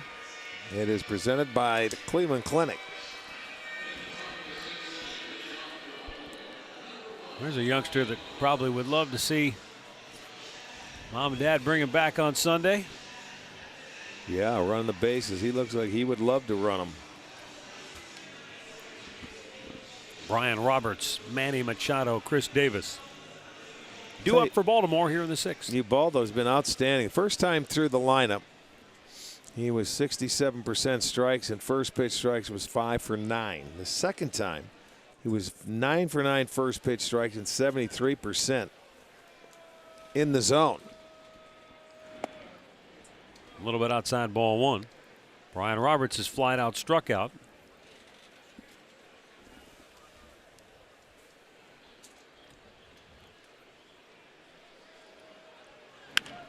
Talked about it before. This is a good hitting Baltimore lineup. Anytime you can go through them, especially second time through the lineup, and retire 8 out of 9 of them, that's pretty impressive. Struck out 3 second time through. Yeah, Hardy was the only guy to get a base hit. It was a breaking ball that just didn't get away enough, but it was still not bad. Liner to right field. Kubel catches that for out number 1. Let's get the answer to the AT&T trivia question. Who holds the Indians record for most career wins as a relief pitcher? Happy 50th birthday to Eric Plunk. Oh, yeah? Eric Kerplunk, 36. Got the 36 wins out of the bullpen.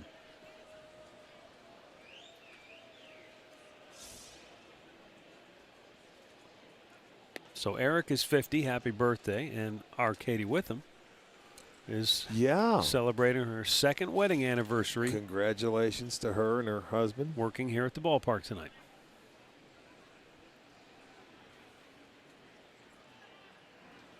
She's going on the Love Boat later. That's drilled to deep left field. Off the wall. Played well by Brantley. Here's the throw to second. Jamming on the brakes and going headlong back into first base is Machado, because Brantley played that perfectly off the wall. Machado would have been a dead duck. You know, that is great. That's good hustle by Machado, and it's even a better play by Brantley off the wall. He smokes this line drive, and you're thinking double. So why not go for it until you pick it up? He bare hands it and throws a seed, and he would have been a dead duck. But he was able to stop. Watch him put on the brakes about halfway down. He realized that throw was going to be right on the money. He's got to head back. Great play all the way around. Machado for hustling. Better play for Brantley on picking it clean off the wall. Now the batter is Chris Davis, 0 for 2 thus far in the ballgame.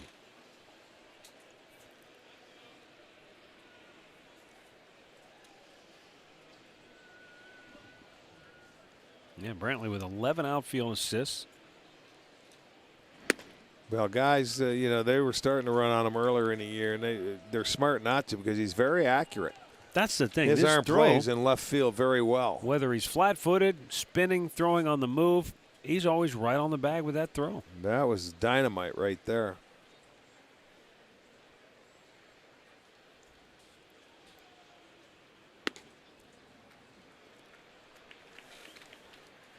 Ubaldo has gone to 3-0 with Chris Davis. And Adam Jones waits on deck. Jones 1 for 2 on the night. Davis, the first Oriole to get to 3-0. Well, you know he'll have a green light here if he wants it. That's the first walk issued by Jimenez. 2 on with 1 out.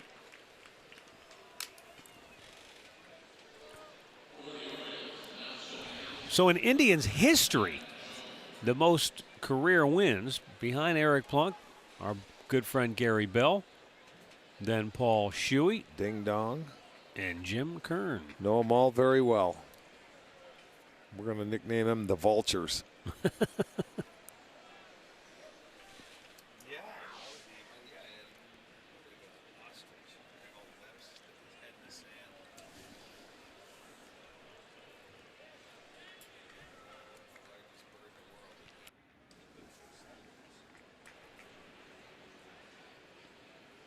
Swing and a miss by Jones.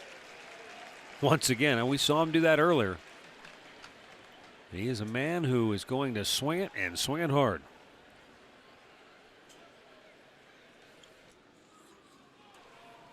Plunk amassed those 36 wins over 7 seasons here with the Indians. That's a long run as a relief pitcher. Yes, it is.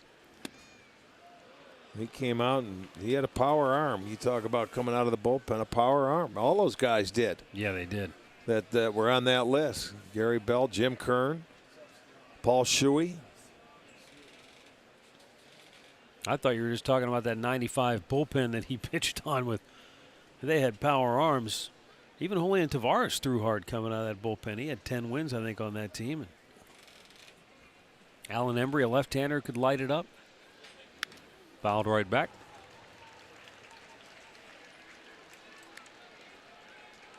What do you suppose Gary Bell was? He not? Would he have been a 98-mile-an-hour guy? You think? I don't know.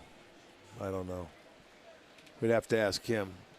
Knowing him, he'd say 108. I was going to say. So I'm going to say 88, and let's say about 94. How about that? Okay, we'll settle on that.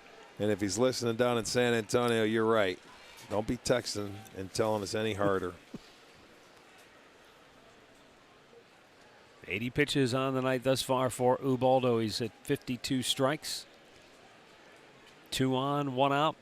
A turn, but nothing doing, and Machado sniffed that out. He was already headed back towards second base.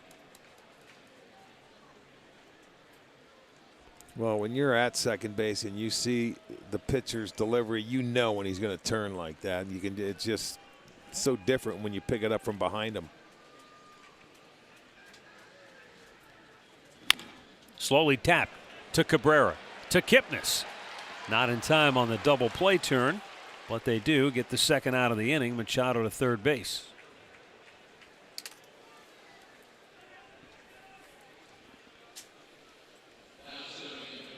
Had it stayed a little closer to the bag where Cabrera could have just grabbed it and stepped on the base, they'd have turned 2, but it was just far enough away that he had to go to the flip. Well, and Jones, with him reaching, he was already coming out of the batter's box, and he knew he was going to have to get it going if he wanted to beat it out, and he hustled down the line to beat it out. Just wasn't hit hard enough, and he was on his way to first on the swing.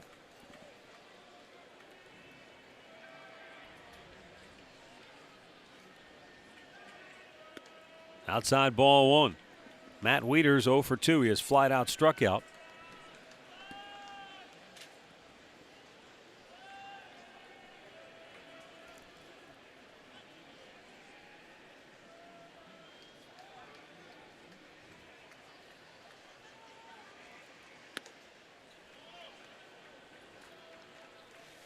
Two and 0 the count.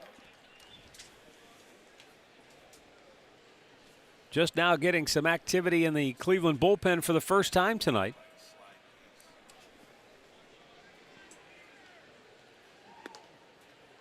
Little bit outside, and it's 3-0.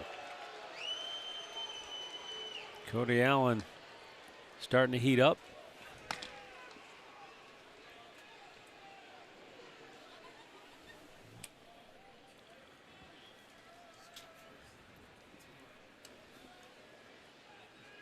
And that's ball 4, so second walk in the inning loads the bases for Michael Morse. Another big guy who can swing it. And that's going to bring out Mickey Callaway for the first time tonight. As Cody Allen continues to loosen in the bullpen. So for Baltimore starter Chris Tillman, it was the 4th inning that he had to really dig down deep and work hard to get through. He allowed the 1 run. Ubaldo had cruised along. He did have a little trouble in the 2nd inning when they had a couple of hits at 1st and 3rd, but he got out of that without any trouble. Now here in the 6th, though, a couple of walks, maybe for the first time starting to labor a bit, and he's got the bases loaded, albeit with 2 out. Well, this is one inning where it seems like a lot of times he does, if he's going to hit anything, it seems to be in this inning, you know, where he hits a little wall or gets tired or tries to be a little too fine. He's been lights out to this point. You know, the Machado base hit, and then he walked Davis, and he was going to be careful there. You get the ground out. They couldn't turn the double play. He wasn't going to give Wieters much. So now you got to go after this guy. You don't try and be too fine. But they have the bases loaded. Morse took a base hit to right field his first time up, flied to right in the 5th. And takes a first pitch strike. I mean, you look at Ubaldo on the year, his ERA in the 6th inning is over 6.23 to be exact. Morse, pretty good numbers with the bases filled.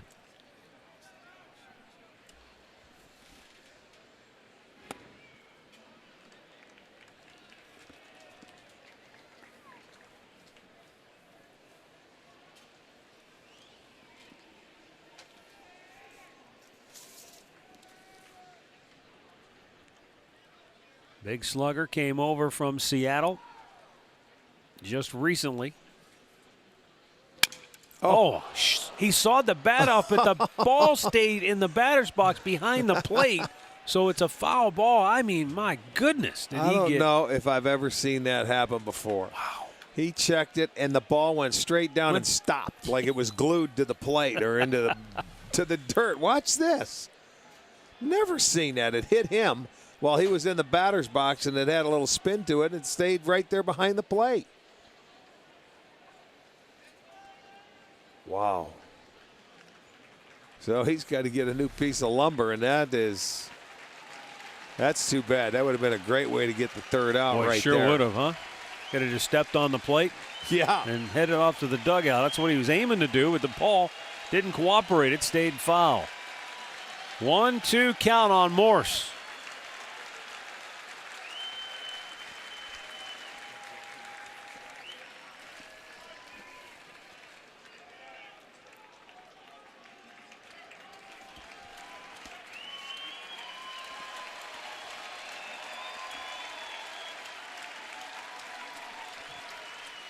And the 1-2. Sailed up high with a fastball.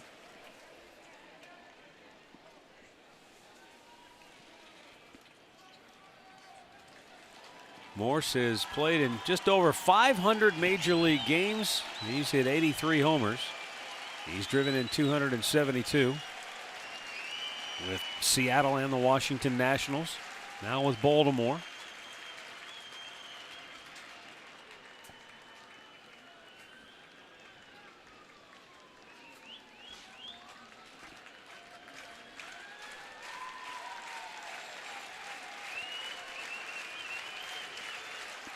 Big pitch for Ubaldo. The 2-2 is right back to him.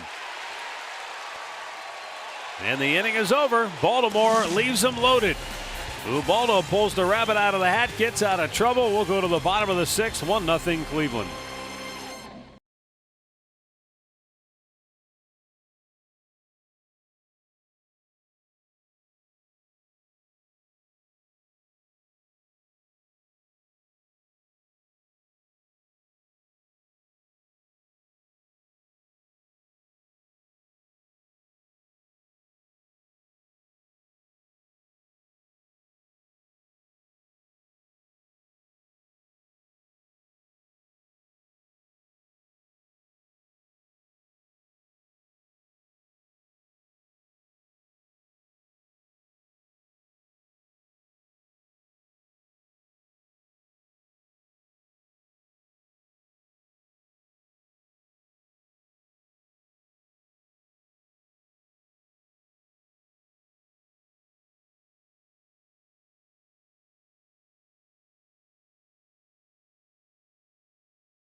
A tough jam in the top half of the inning. Tribe leads it 1-0.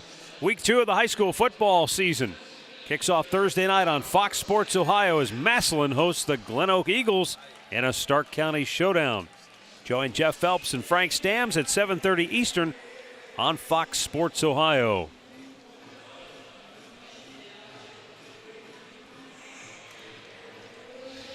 Home half of the sixth will be Carlos Santana, Michael Brantley, and Asdrubal Cabrera. Chris Tillman giving up the only run of the game in the fourth on a sac fly by Asdrubal Cabrera that brought home Jason Kipnis.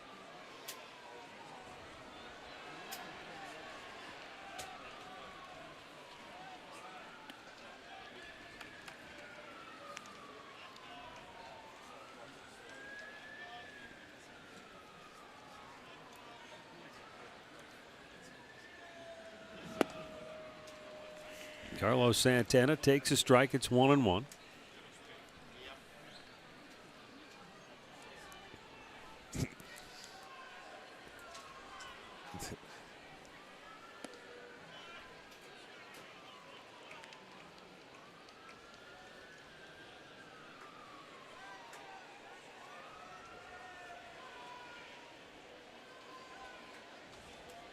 Santana awaits the 2-1. And that's up high. 3 balls and a strike.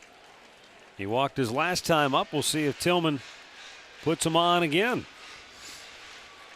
Michael Brantley waiting next.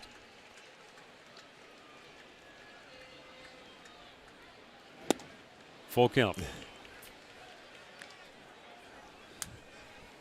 He was looking for the fastball, and I think Tillman just completely crossed him up with a changeup. No, that's all right. You don't have to swing. And speaking of fastballs, I told you we'd hear from Mr. Bell from San Antonio. He was listening, huh? Yes, he was. A leadoff walk to Santana. Second time he's aboard on the free pass. Before we hear from Mr. Bell and his retort, let's go downstairs to Katie. Thanks, Matt. Well, you still have time to get your tickets for Saturday's 6:05 start. The New York Mets will be in town. Get here early because the first 10,000 fans through the gates will take home a Michael Bourne replica jersey courtesy of Meritech. Afterwards, post-game fireworks thanks to the Brilliant Electric Sign Company. You can get all the information online right now at Indians.com. Matt? Thanks, Katie. Happy anniversary, Katie. She doesn't get the reply. That's exactly right. Cut her off. Attaboy. Now, as for Mr. Bell. Way to go, Schnacky. What was his reply? Well, he was saying, what are you talking about my fast? My changeup was 88 miles an hour. He said, I threw a 95. Okay. And I guess someone shot him a text and told him that we were talking about him. Dr. Nick. It might have been Nick Nickloff, a former fantasy camper. And he might have clocked your fastball at 95, and he's in slow motion, so it's probably about 40. Brantley lines one down the left field line. That's a fair ball headed for the corner. On his way to third is Santana. And he'll be held right there as Brantley pulls into second base with a double. And he's now hit in 8 straight games. And the Indians are looking to put some more runs on the board here now in the 6th.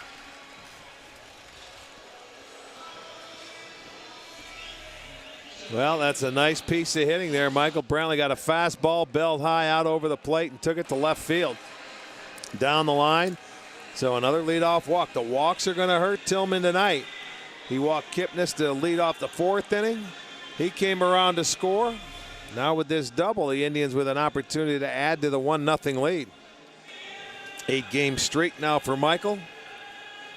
And as Dribble Cabrera steps in, drove in a run with a sac fly in the 4th. It's the only run of the game to this point.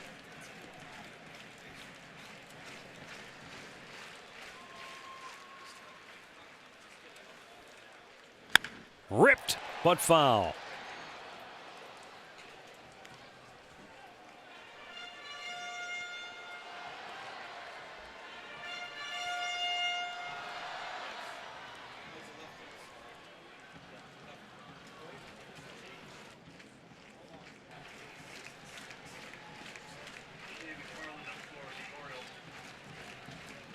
Activity in the bullpen for Baltimore, first time tonight. Cabrera swung probably at a pitch he wished he hadn't, and it's 0-2. Tillman closing in on 100 pitches for the night. And as you see, the left-hander T.J. McFarland getting loose. Former Indians prospect T.J. McFarland.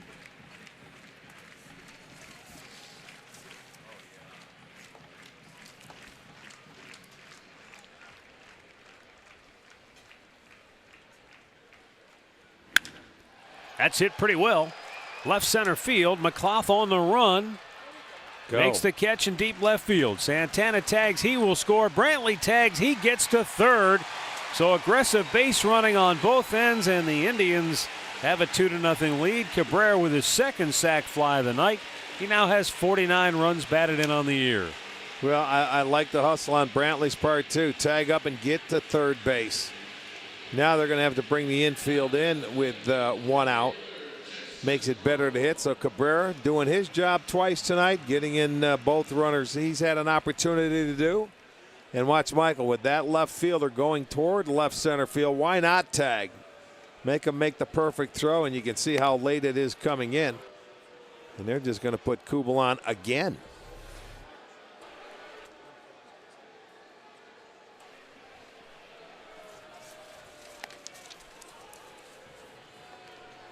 There's Yan Gomes, who will be coming up after Jason Kubel draws the intentional pass for the second time tonight.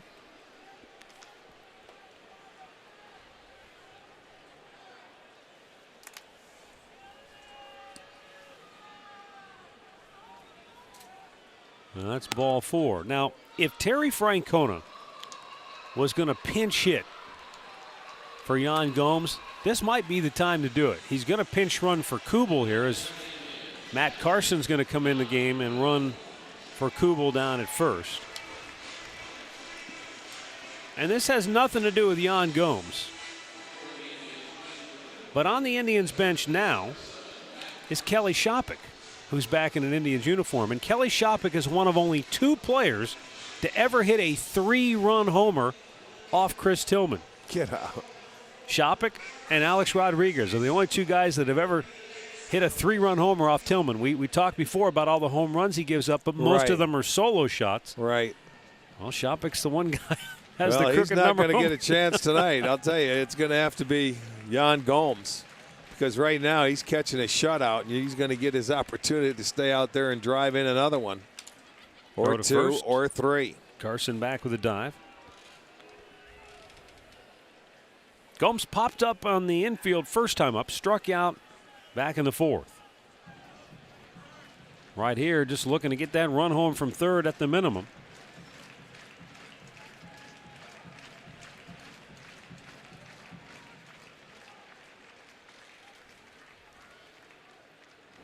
There's a drive deep left field. McLeod is going to watch it hit high off the wall. Scoring is Brantley. Coming around third, Carson's flying for home. Throw to the plate, save!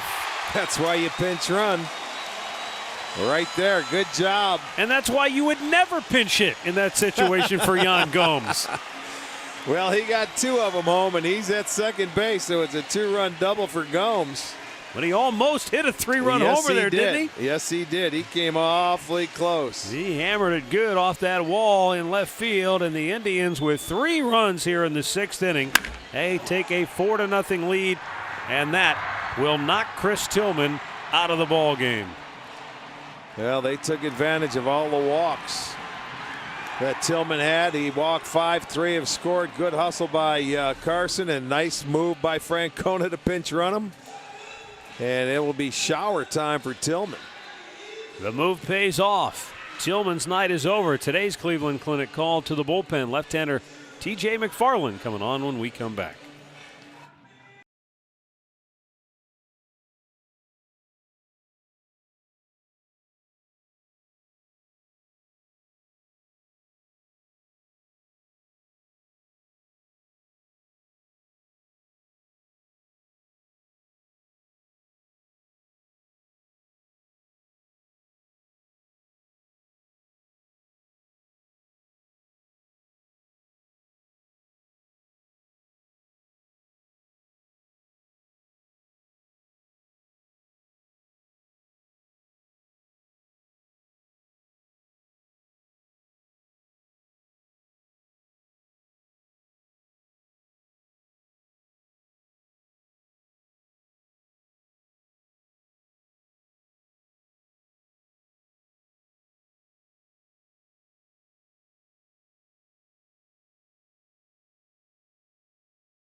Back here at Progressive Field, where the Indians now have a 4-0 lead.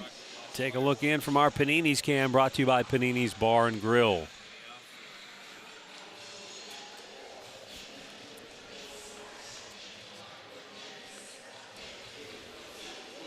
Jan Gomes, the runner at second base with one out, and Lonnie Chisenhall will be coming up, I believe, or will he get a pinch hitter? Yeah, Mike Aviles will pinch hit as T.J. McFarland comes on for Baltimore.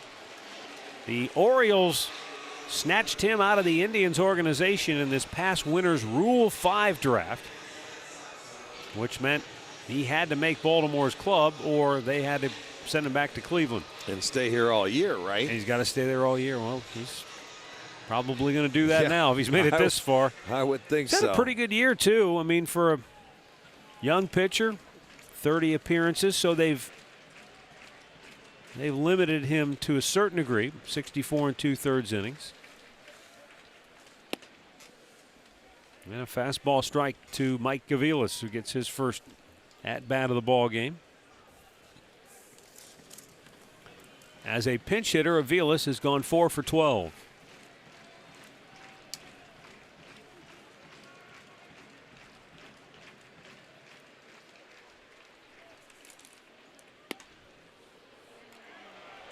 I don't know if you were ever in this situation. I'm sure you are a couple of times later in your career. Does it matter, do you think, as a pinch hitter, if you know you're going up, you got one shot, this is it. You got one at bat, and you know you're not going in the game. Versus I'm going up to hit, and I know I'm staying in the game, so I might get even one more at bat later in the ball game. It doesn't matter. Doesn't make any difference. No, it's time to roll when you get up into the box. It would just seem to be that maybe if you knew this was the only shot, you're not going to stay in the game, you're not even going to get to run out on the field, that you might press a little bit more in this one pinch hit appearance on the night. No, it's do or die. The way I used to look at it, if you're pinch hitting, it's because nobody else could do it either. So that's why you're getting an opportunity. You got nothing to lose and everything to gain. The 0-2. Little tapper back to the mound. 2 down. Let's go back to the Hyundai Studios once again for an in-game update with Al Pawlowski. All right, man, let's go to Fenway Park where the Red Sox taking on the Tigers. Boston was down 1-0, bottom of the fifth against Max Scherzer, but with 2 outs and 2 on. Will Middlebrooks delivers with a base hit up the middle. Boston now has the lead. It's 2-1. They're in the 7th inning at Fenway Park. Matt? All right, thanks, Al. 3 runs in here in the 6th inning, and the Indians on top 4-0 as Michael Bourne comes to the plate. 1 for 3 on the night. Broken bat single his last time up.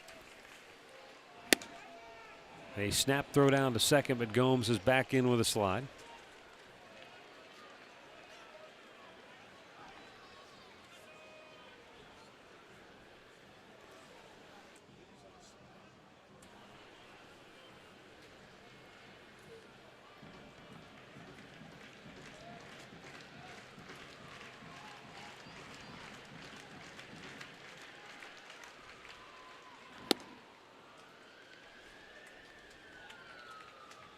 Two balls, no strikes.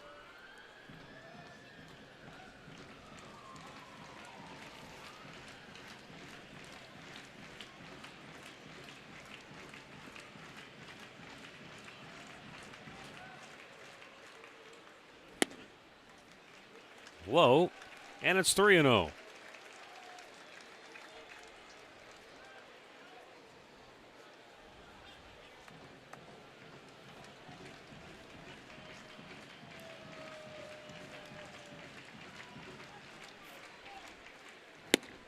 Bullseye, 3 balls and a strike.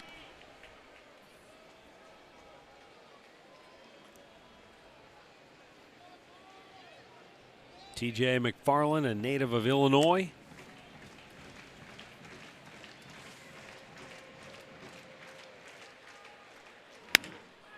One hop bouncer to second base. Roberts will throw him out. 6 complete, and the Indians with 3 home here in the 6th now lead it 4-0.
Is brought to you by Panini's with 18 locations in Northeast Ohio and by Levin.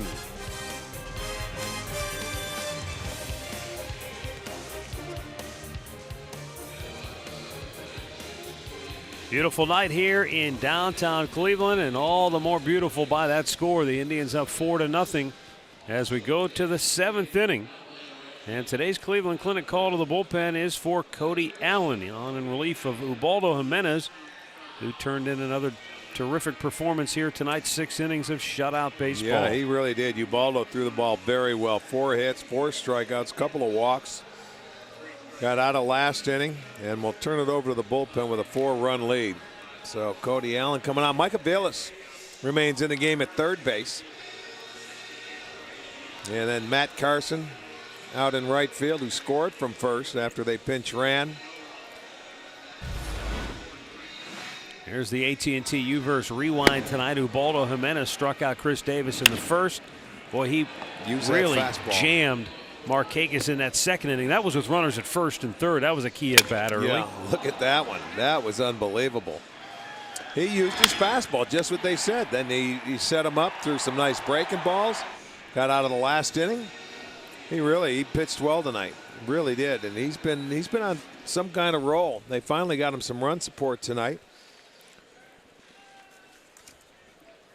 But in his last now 8 starts, he's got a chance to be 3-5, but the ERA will go below 2.53, so he hasn't given up many. Nick Markakis 0 for 2 on the night. Cody Allen's fastball fouled back out of play.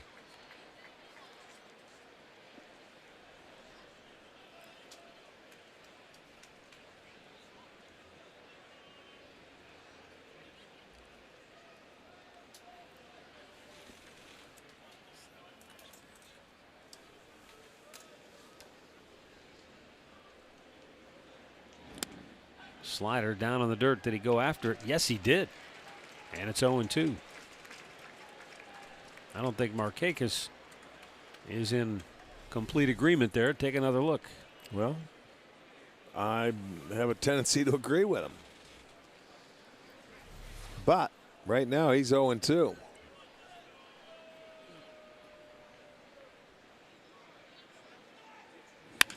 Another breaking ball. And Michael Bourne takes care of that one away.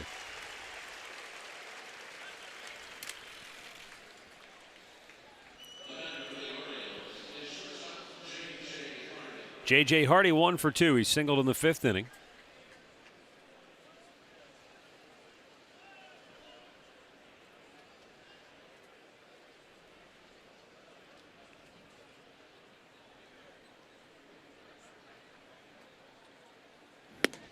Fastball right in there.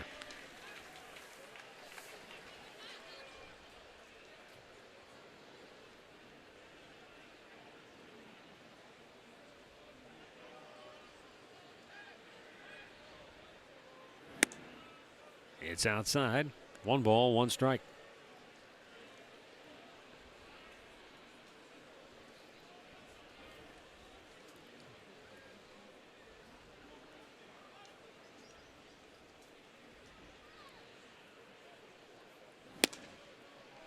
Just missed.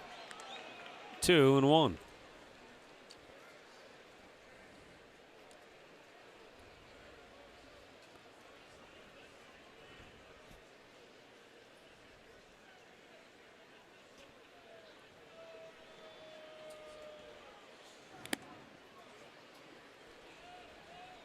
Three balls and a strike with 1 out here in the 7th inning.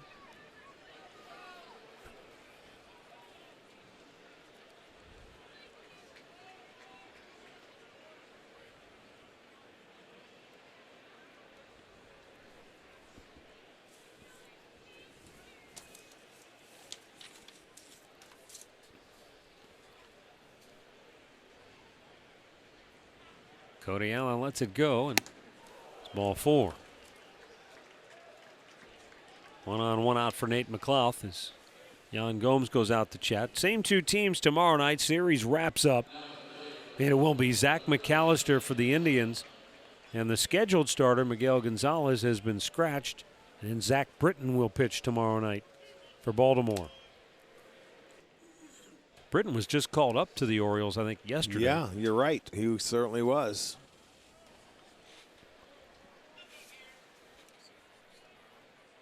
Left-hander Rich Hill up in the Tribe pen.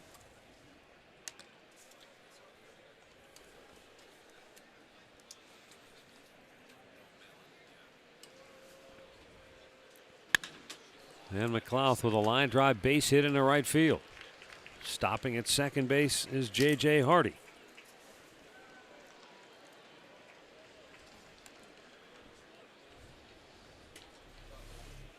McLeod gets another base hit. He's swung the bat very good in the first 2 games of this series. So after the walk, he'll get a base hit. They're trying to move it along and at least get on the board here in the 7th, and they'll roll it over to the top of the lineup. Yeah, Brian Roberts 0 for 3 on the night to the plate, 1 for 7 in the series.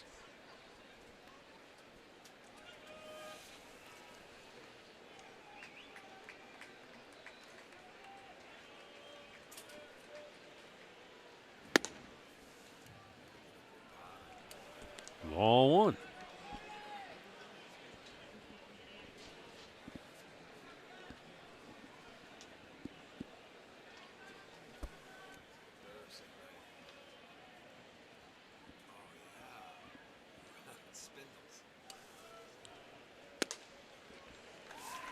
That finds the strike zone at 96 miles an hour, and it evens the count on 1-1.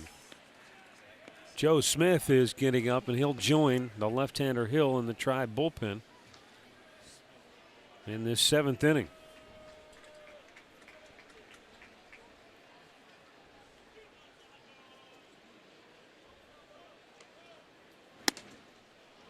Up out of the strike zone, 2-1.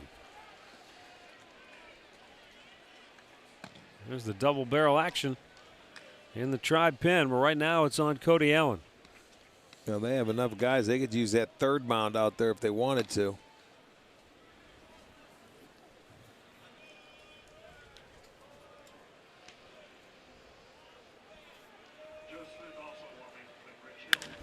Out of play, 2 balls, 2 strikes.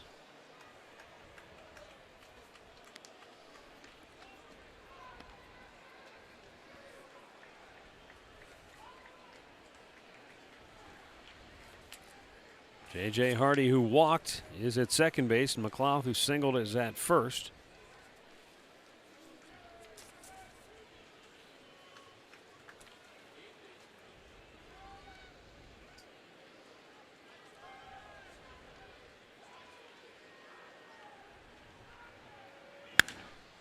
High fly ball, routine play in right field for Carson. 2 away.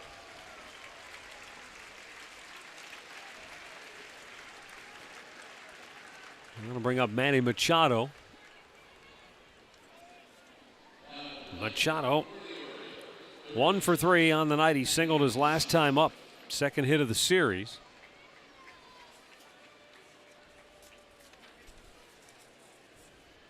And with the left-handed hitting Chris Davis on deck, this might be the final hitter for Cody Allen right here.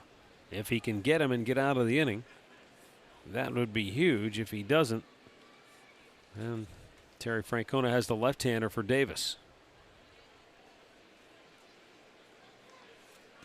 Machado has hit in 7 straight games for the O's. But he pops this one up. Behind the plate, Gomes back to the screen, but not enough room.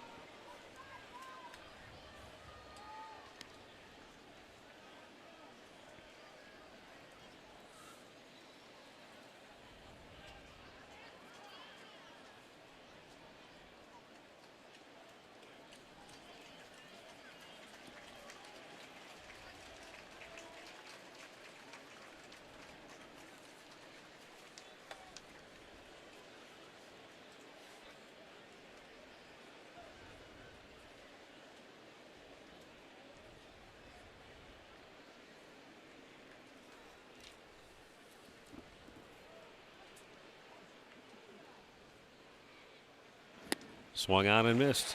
And the count is 0-2.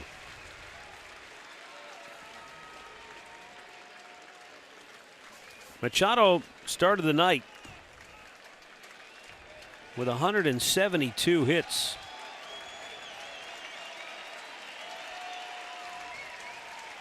And I think as he gets a little older and maybe starts to draw more walks, that batting average is going to soar. Yeah, you would think so. He's still a young, aggressive hitter. Likes to get after it early, and once he gets to know the pitching a little bit better, he'll be able to lay off pitches as well. I mean, you figure he's third in the league in hits, but his batting average is a couple of notches below 300.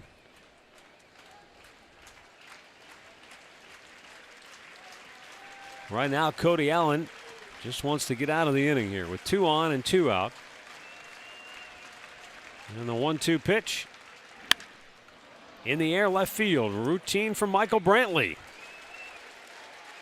He makes the catch, and Cody Allen works out of trouble here in the 7th, and the Indians maintain a 4-0 lead. Time now for the 7th inning stretch. Brought to you by Spitzer Auto World. Life is hard. Buying a car shouldn't be.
As mentioned earlier, it's Miller time, brought to you by Miller Lite. In that 6th inning, Yan Gomes in the clutch.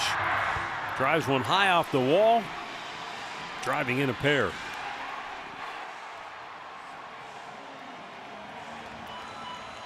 Yeah, big hit for Jan. He had an opportunity the time before. He couldn't do it, but he did it that time. T.J. McFarland stays on to pitch here in the bottom of the 7th inning, and Nick Swisher a swing and a miss.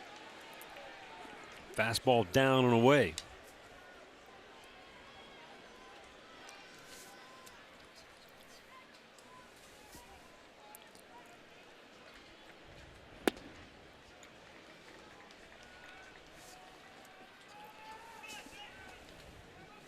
One ball, one strike.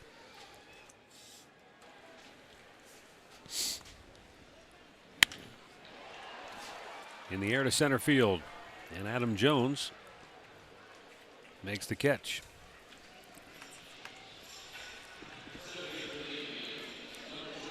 Well, this Thursday is Browns night on Sports Time Ohio. Andre Knott and Mary Kay Cabot take your calls on Browns Red Zone, presented by Buffalo Wild Wings at 8 o'clock. Then stay tuned for the debut of Browns Insider with head coach Rob Chudzinski at 10 o'clock. And then right here, it's all on the cable home of the Cleveland Browns, Sports Time Ohio. Carlos Carrasco has joined Smith in the Indians.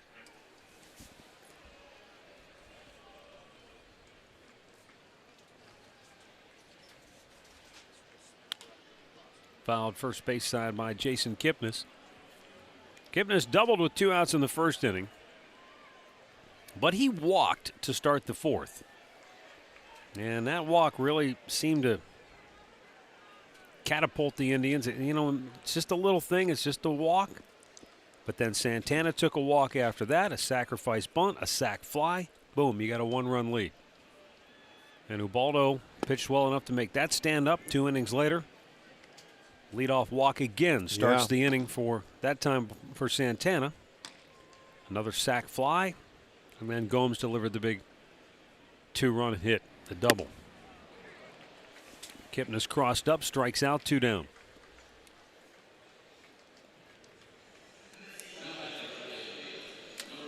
And up comes Carlos Santana as McFarland gets his first strikeout since coming into the game. He's retired all 4 hitters that he has faced.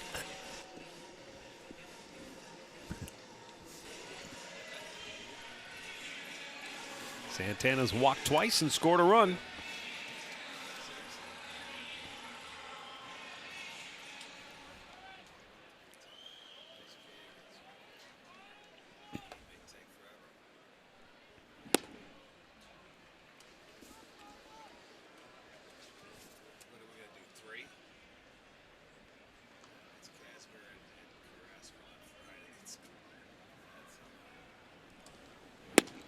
Down low. 1 ball. I actually called that a strike. 1 ball, 1 strike.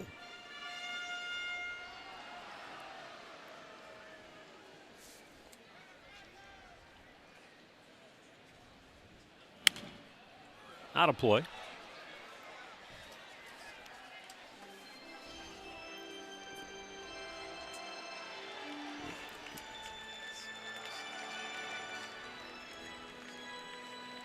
Terry Francona, Mickey Callaway have to be pleased with what they've seen so far tonight. Anytime you get shutout pitching from your guys, that makes things a lot easier on the offense. An offense that has been pressing of late. Santana tries to muscle it into left field, but McLeod will come on to grab it. The Indians go 1-2-3. We'll go to the 8th, 4-0 Cleveland.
Authority of the Cleveland Indians and may not be reproduced or retransmitted in any form. And the accounts and descriptions of this game may not be disseminated without the express written consent of the Cleveland Indians.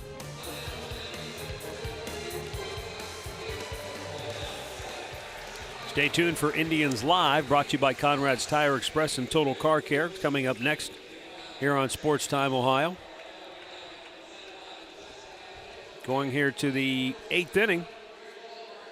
And on for the Tribe is Joe Smith. He'll pitch for the 59th time this year, 6-2, a 2.56 ERA.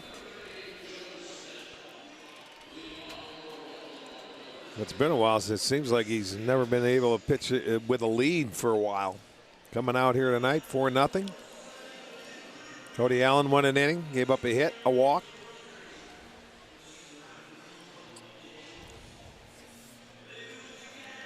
Joe will be facing Chris Davis, then Adam Jones and Matt Wieters. Davis 0 for 2 with a walk.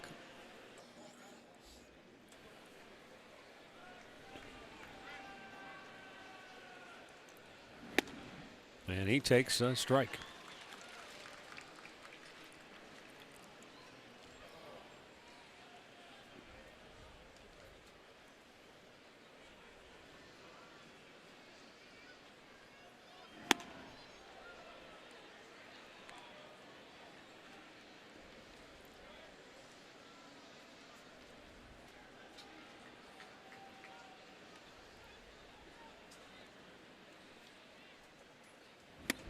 Missed inside with it. 2 balls and a strike.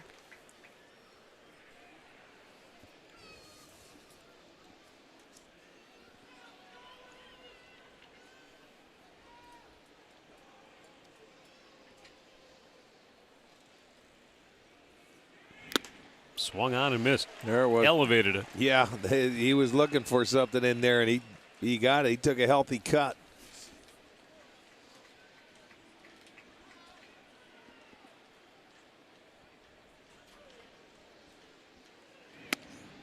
Missed inside. Chris Davis was the American League Player of the Week to start the season, and eventually was named the American League Player of the Month. Don't you remember we followed him into Tampa after we left Toronto, and he ended up just raking them over the coals that series. Yeah, they were talking about him like he was the second coming of Babe Ruth. He was. And after the week he had, you can understand why.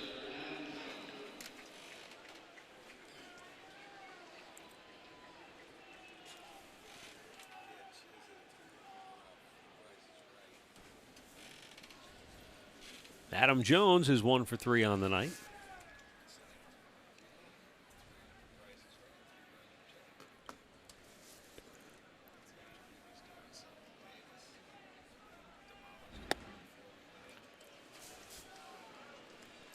And it's ball 1 to Jones.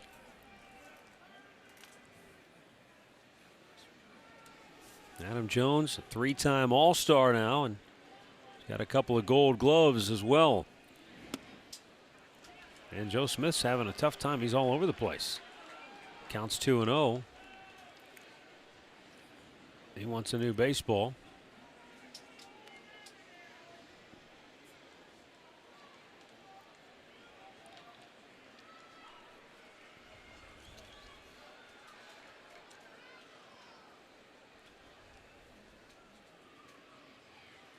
In fact, last year, Jones was named the Orioles' most valuable player.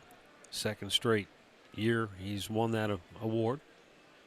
He's going to have a tough time, though, keeping that one in the trophy case at home, though. Well, I'm guy sure down he at doesn't first mind. base might take it away from him this year. He doesn't mind sharing, though, with the teammates. They've got a nice team. He had an unbelievable year last year, did the Orioles. Out fouled over by the Indians dugout. 2 balls and 2 strikes. The Indians and Orioles battling neck and neck along with the New York Yankees for that final wild card spot. Tampa Bay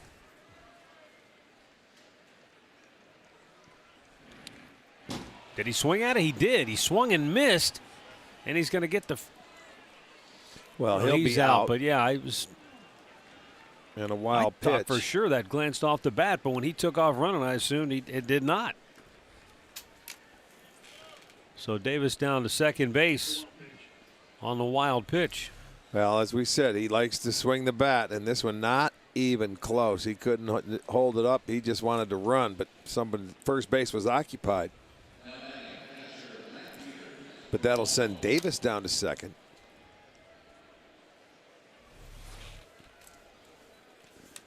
So 1 on 1 out. Matt Wieters to the plate, 0 for 2 with a walk.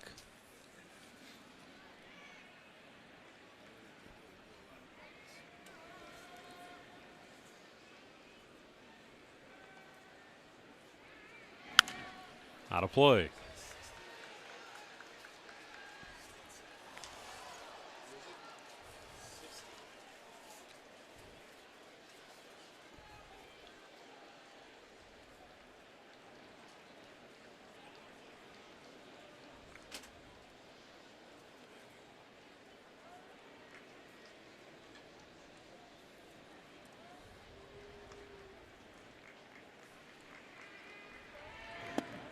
There's a good pitch over the outside corner at the knees, and the count 0-2.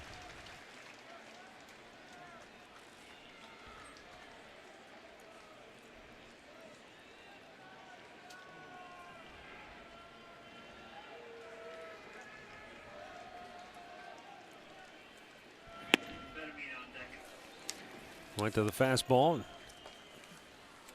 just missed.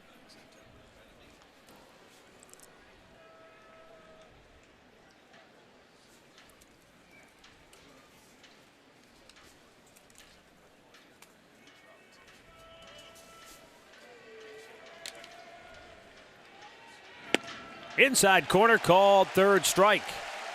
Wieters rung up, 2 down. Pretty good pitch across him up. He's looking away for that sinker or that breaking ball, and Joe comes inside with a good tailing fastball. Look at it come back right on the inside corner. Excellent pitch. Gets the called strikeout. That's back-to-back Ks. Good pitch.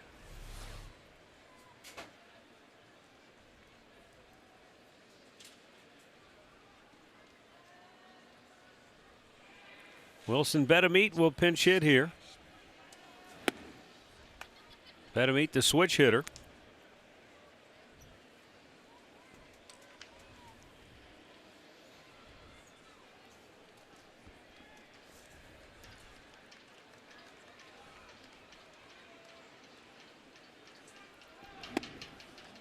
And in there for a strike, 1-1. He's just been derailed by injuries. Yeah, he had knee issues and things like that. Spent almost all year. He never came off to, what, the 27th of August. Right knee ligament sprain. In the air, left field, over in the corner, Michael Brantley makes the catch. We'll go to the bottom of the 8th. It remains Cleveland 4, Baltimore nothing.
Four nothing Tribe on top.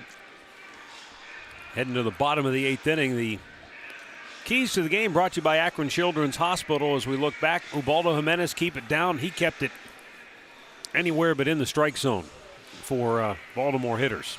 Yeah, he did a nice job today. He kept 6 them off innings, balance. 4 hits, couple of walks, 4 strikeouts. He was terrific.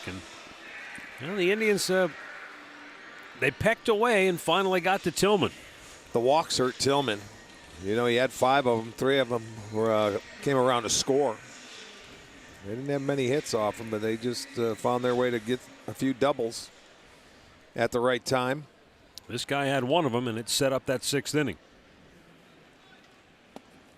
That's when the Indians scored 3 off Tillman, knocked him out of the game.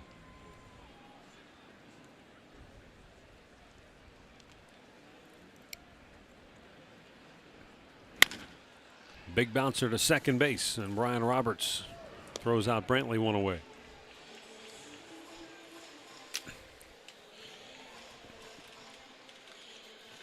Our in-game box score brought to you by your local Hyundai dealers. Jason Kipnis with a double. He also walked and scored a run. Santana has walked twice and scored a run. Brantley the double and a run scored. Gomes the 2-run double. And Asdrubal Cabrera, a couple of sacrifice flies. So a lot of different people involved tonight. TJ McFarland, very impressive outing here tonight for Baltimore. We've got a timeout for a pitching change. Indians up 4-0.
Indians with a 4-0 lead. We're in the 8th inning. 1 out, base is empty. And after TJ McFarland worked 2 scoreless innings, Buck Showalter goes to right-hander Josh Stinson, who was claimed off waivers from Oakland right at the start of the season. But he spent most of the year in the minor leagues. Well, coming on for just the 4th time. He has made 1 start.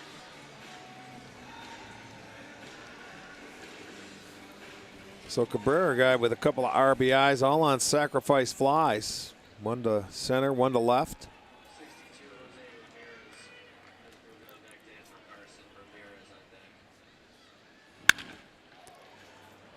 First ball swinging and ground ball to second base, 2 down. And now Jose Ramirez is going to get a chance to bat for Matt Carson. This is a young man we saw pinch run in Detroit. So we'll see him get his first big league at bat now.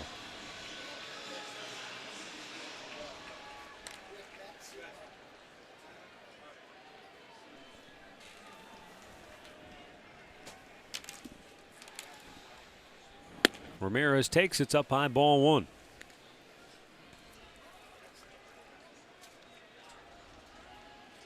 There are the numbers he put up this year in 113 games at Double-A.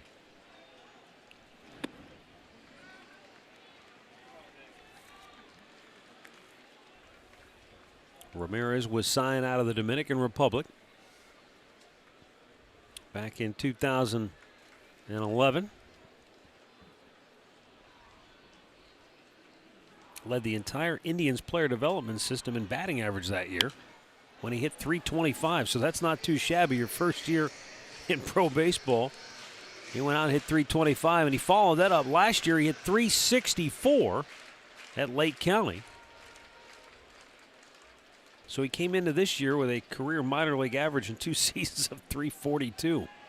Not a big guy, as you see there, but good hands, good speed.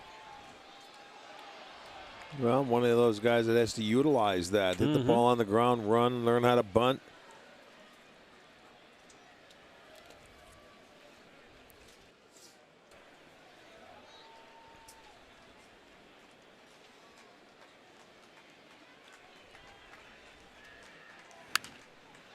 Boy, it seemed like for a decade, the Angels had guys that looked like Jose Ramirez come up year in and year out. They'd play a bunch of different positions on the infield, and that's what Ramirez can do. He can play third, short, second. Yeah, run switch like hitter. heck. I believe he's a switch hitter. Yeah, switch hitter, and you know that. If you can handle the bat, show a good eye at the plate, put it in bunt play, a little bit, you can and run, find a spot maybe.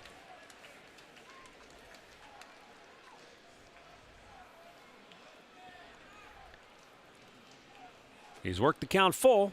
3-2 pitch, broke the bat. It shattered in about 4 or 5 different pieces. And the inning is over. Tribe goes 1-2-3. We go to the 9th. 4-0 Cleveland.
Well, welcome back. Indians leading it 4-0. Indians Live's coming up next, brought to you by Yes, it is. Conrad's Tire Express and Total Car Care. We'll have the highlights and recap the ball game for you. Katie will talk with one of the heroes tonight. Chris Perez coming on to try to close it out for the Indians. Not a save situation, but in a 4-run situation, Terry Francona will take no chances. Drew Stubbs now in the ball game in right field. Bottom third of the Baltimore order due up here. Nick Markakis, J.J. Hardy, and Nate McLeod.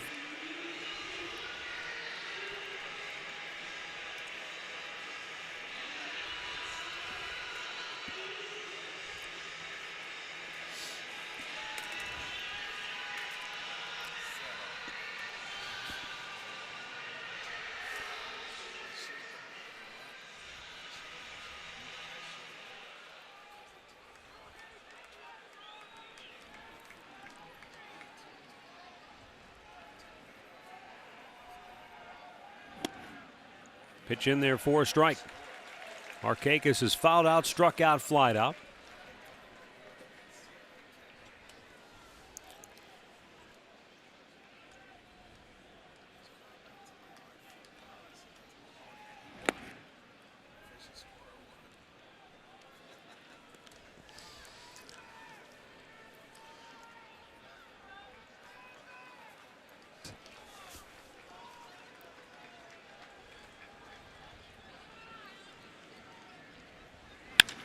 Line drive, base hit into left field for Markakis. And the Orioles get their leadoff man aboard here in the ninth.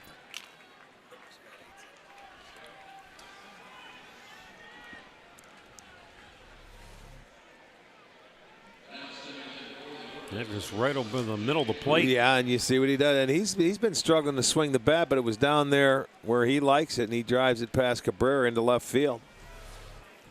Sixth hit for Baltimore. The first for Markakis tonight. J.J. Hardy is singled, walked, and flied out.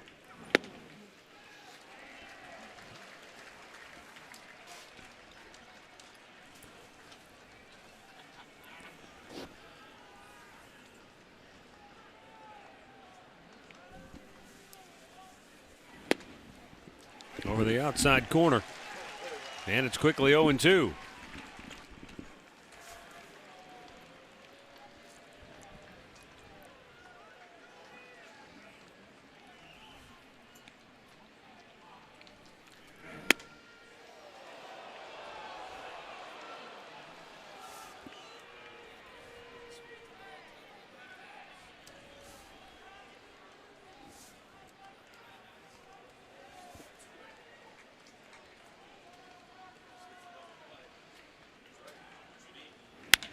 And a base hit into left field.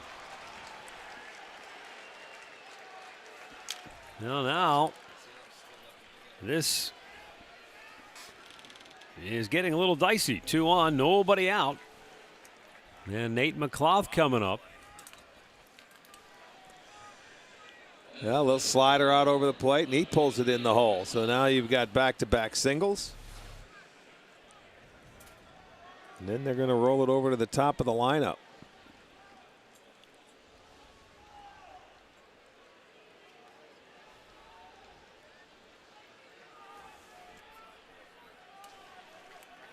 Nate McLeod has singled in 3 trips tonight.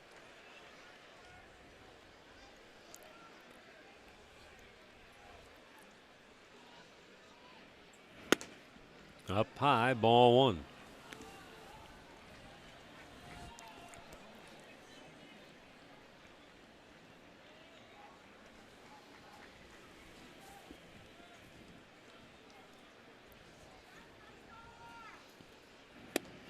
There's a called strike. That'll even the count up.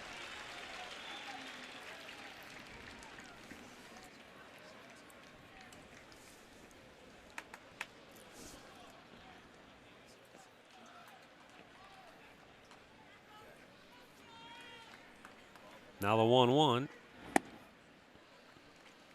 And that's low. 2 balls and a strike.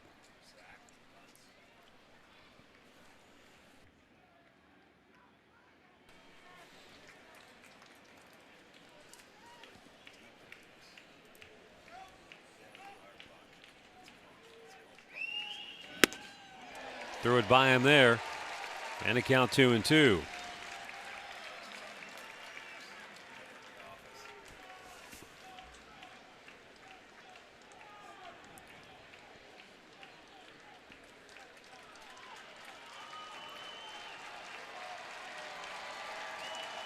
Brian Roberts waiting on deck. 2-2 pitch. And a topper foul over by the first base coaching box.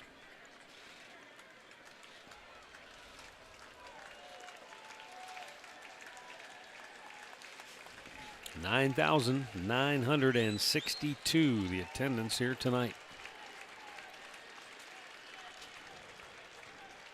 The Indians pitching a shutout here into the 9th. Perez with a 2-2. And now a full count.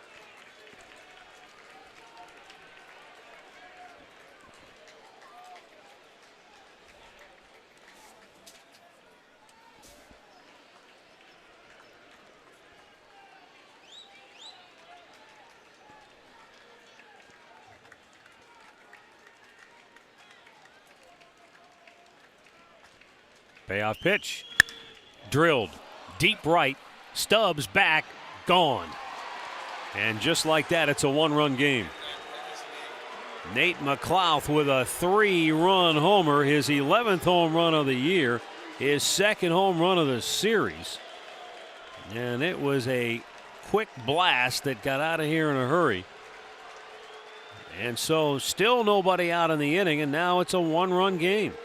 This guy, I'll tell you, has swung the bat well in his first 2 games. He smoked it. That's letter high out over the plate, and he lays back on it, and it just finds the barrel of his bat and gets out in a hurry. And the Indians bullpen is springing into action. Well, they have to. Carlos Carrasco is getting up.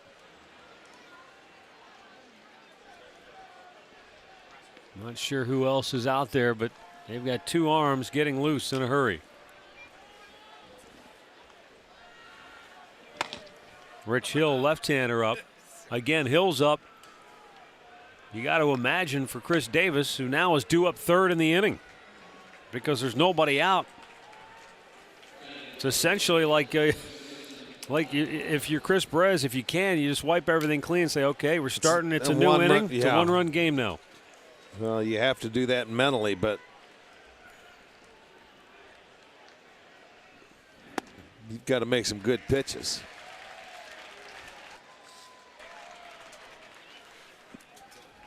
Single, homer. And now Roberts 0 for 4 on the night.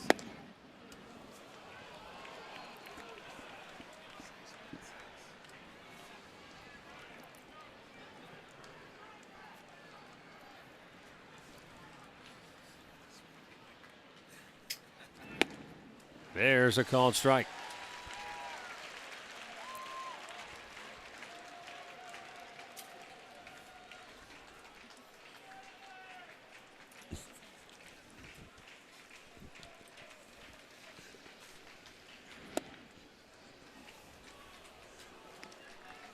Two balls, 2 strikes.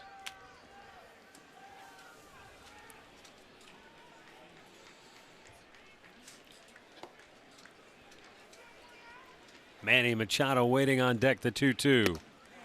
Swing and a miss. He struck him out. 1 down on the ninth.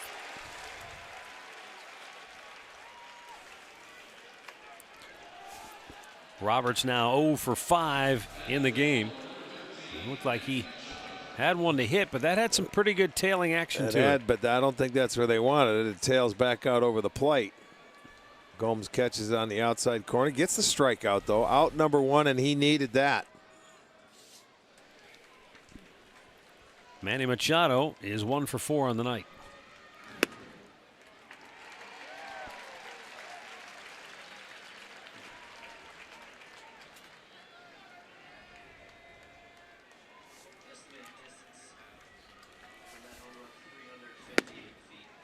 He just went right at him again. It's 0-2. Machado unable to pull the trigger. That's normally not his MO. He normally can pull it, and he does early.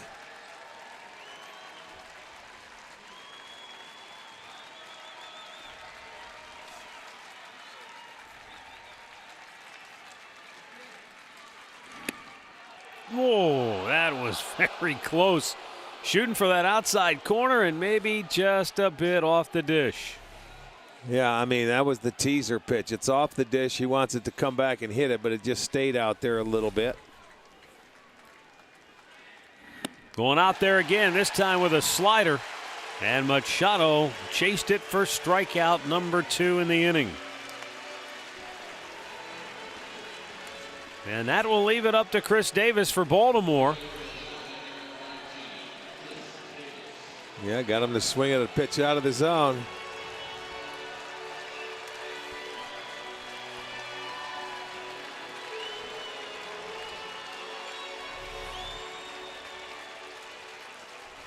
Davis 0 for 2, couple of walks and a strikeout.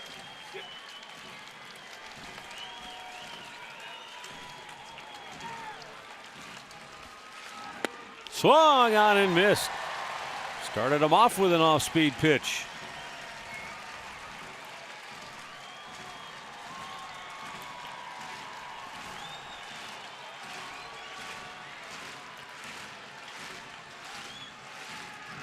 Oh, he that swung. hit him and he swung at it. He swung, yes he did. How do you like that? We've seen that a couple of times. Where were we? In L.A. when they did it. 2 times. We saw 2 guys get hit with pitches when they swung. One was a bunt, Ibar, one was wasn't it? yes, Eric Ibar? on a same back foot slider there. He was trying to cheat and get ahead of it, and it hit him in the leg. Sure did.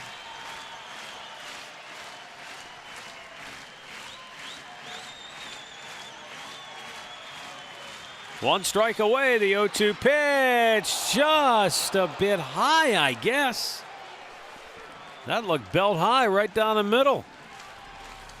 Yeah, it did. Look, they wanted it high, and boy, that's belt high. Wow. Hit hard, but right at Kipnis. And from the outfield grass, he throws him out, and the game is over.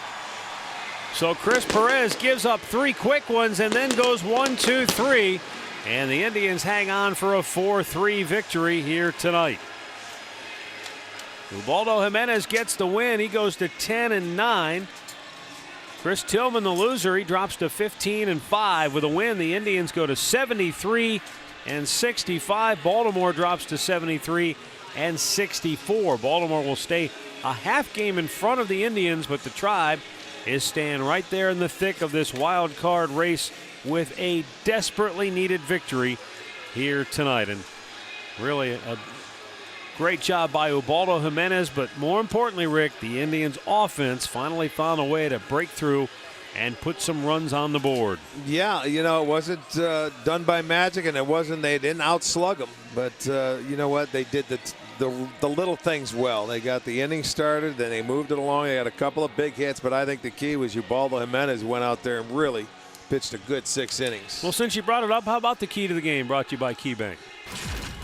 We'll look in the 6th. It's going to be Yan Gomes. Had an opportunity with 2 runners aboard. Drilled it off the wall. Just missed a home run. Hit about 3/4 the way up, and they just pinch ran over at first base. Carson comes around for the 2nd run in that inning. A big hit for Gomes. That'll be the key play of the game. Get a free Kindle Fire HD when you sign up for a new checking account. Some restrictions apply. Well, that was the key play of the game, but the key to the game was more terrific starting pitching. And we'll talk about Ubaldo Jimenez's effort when we come back.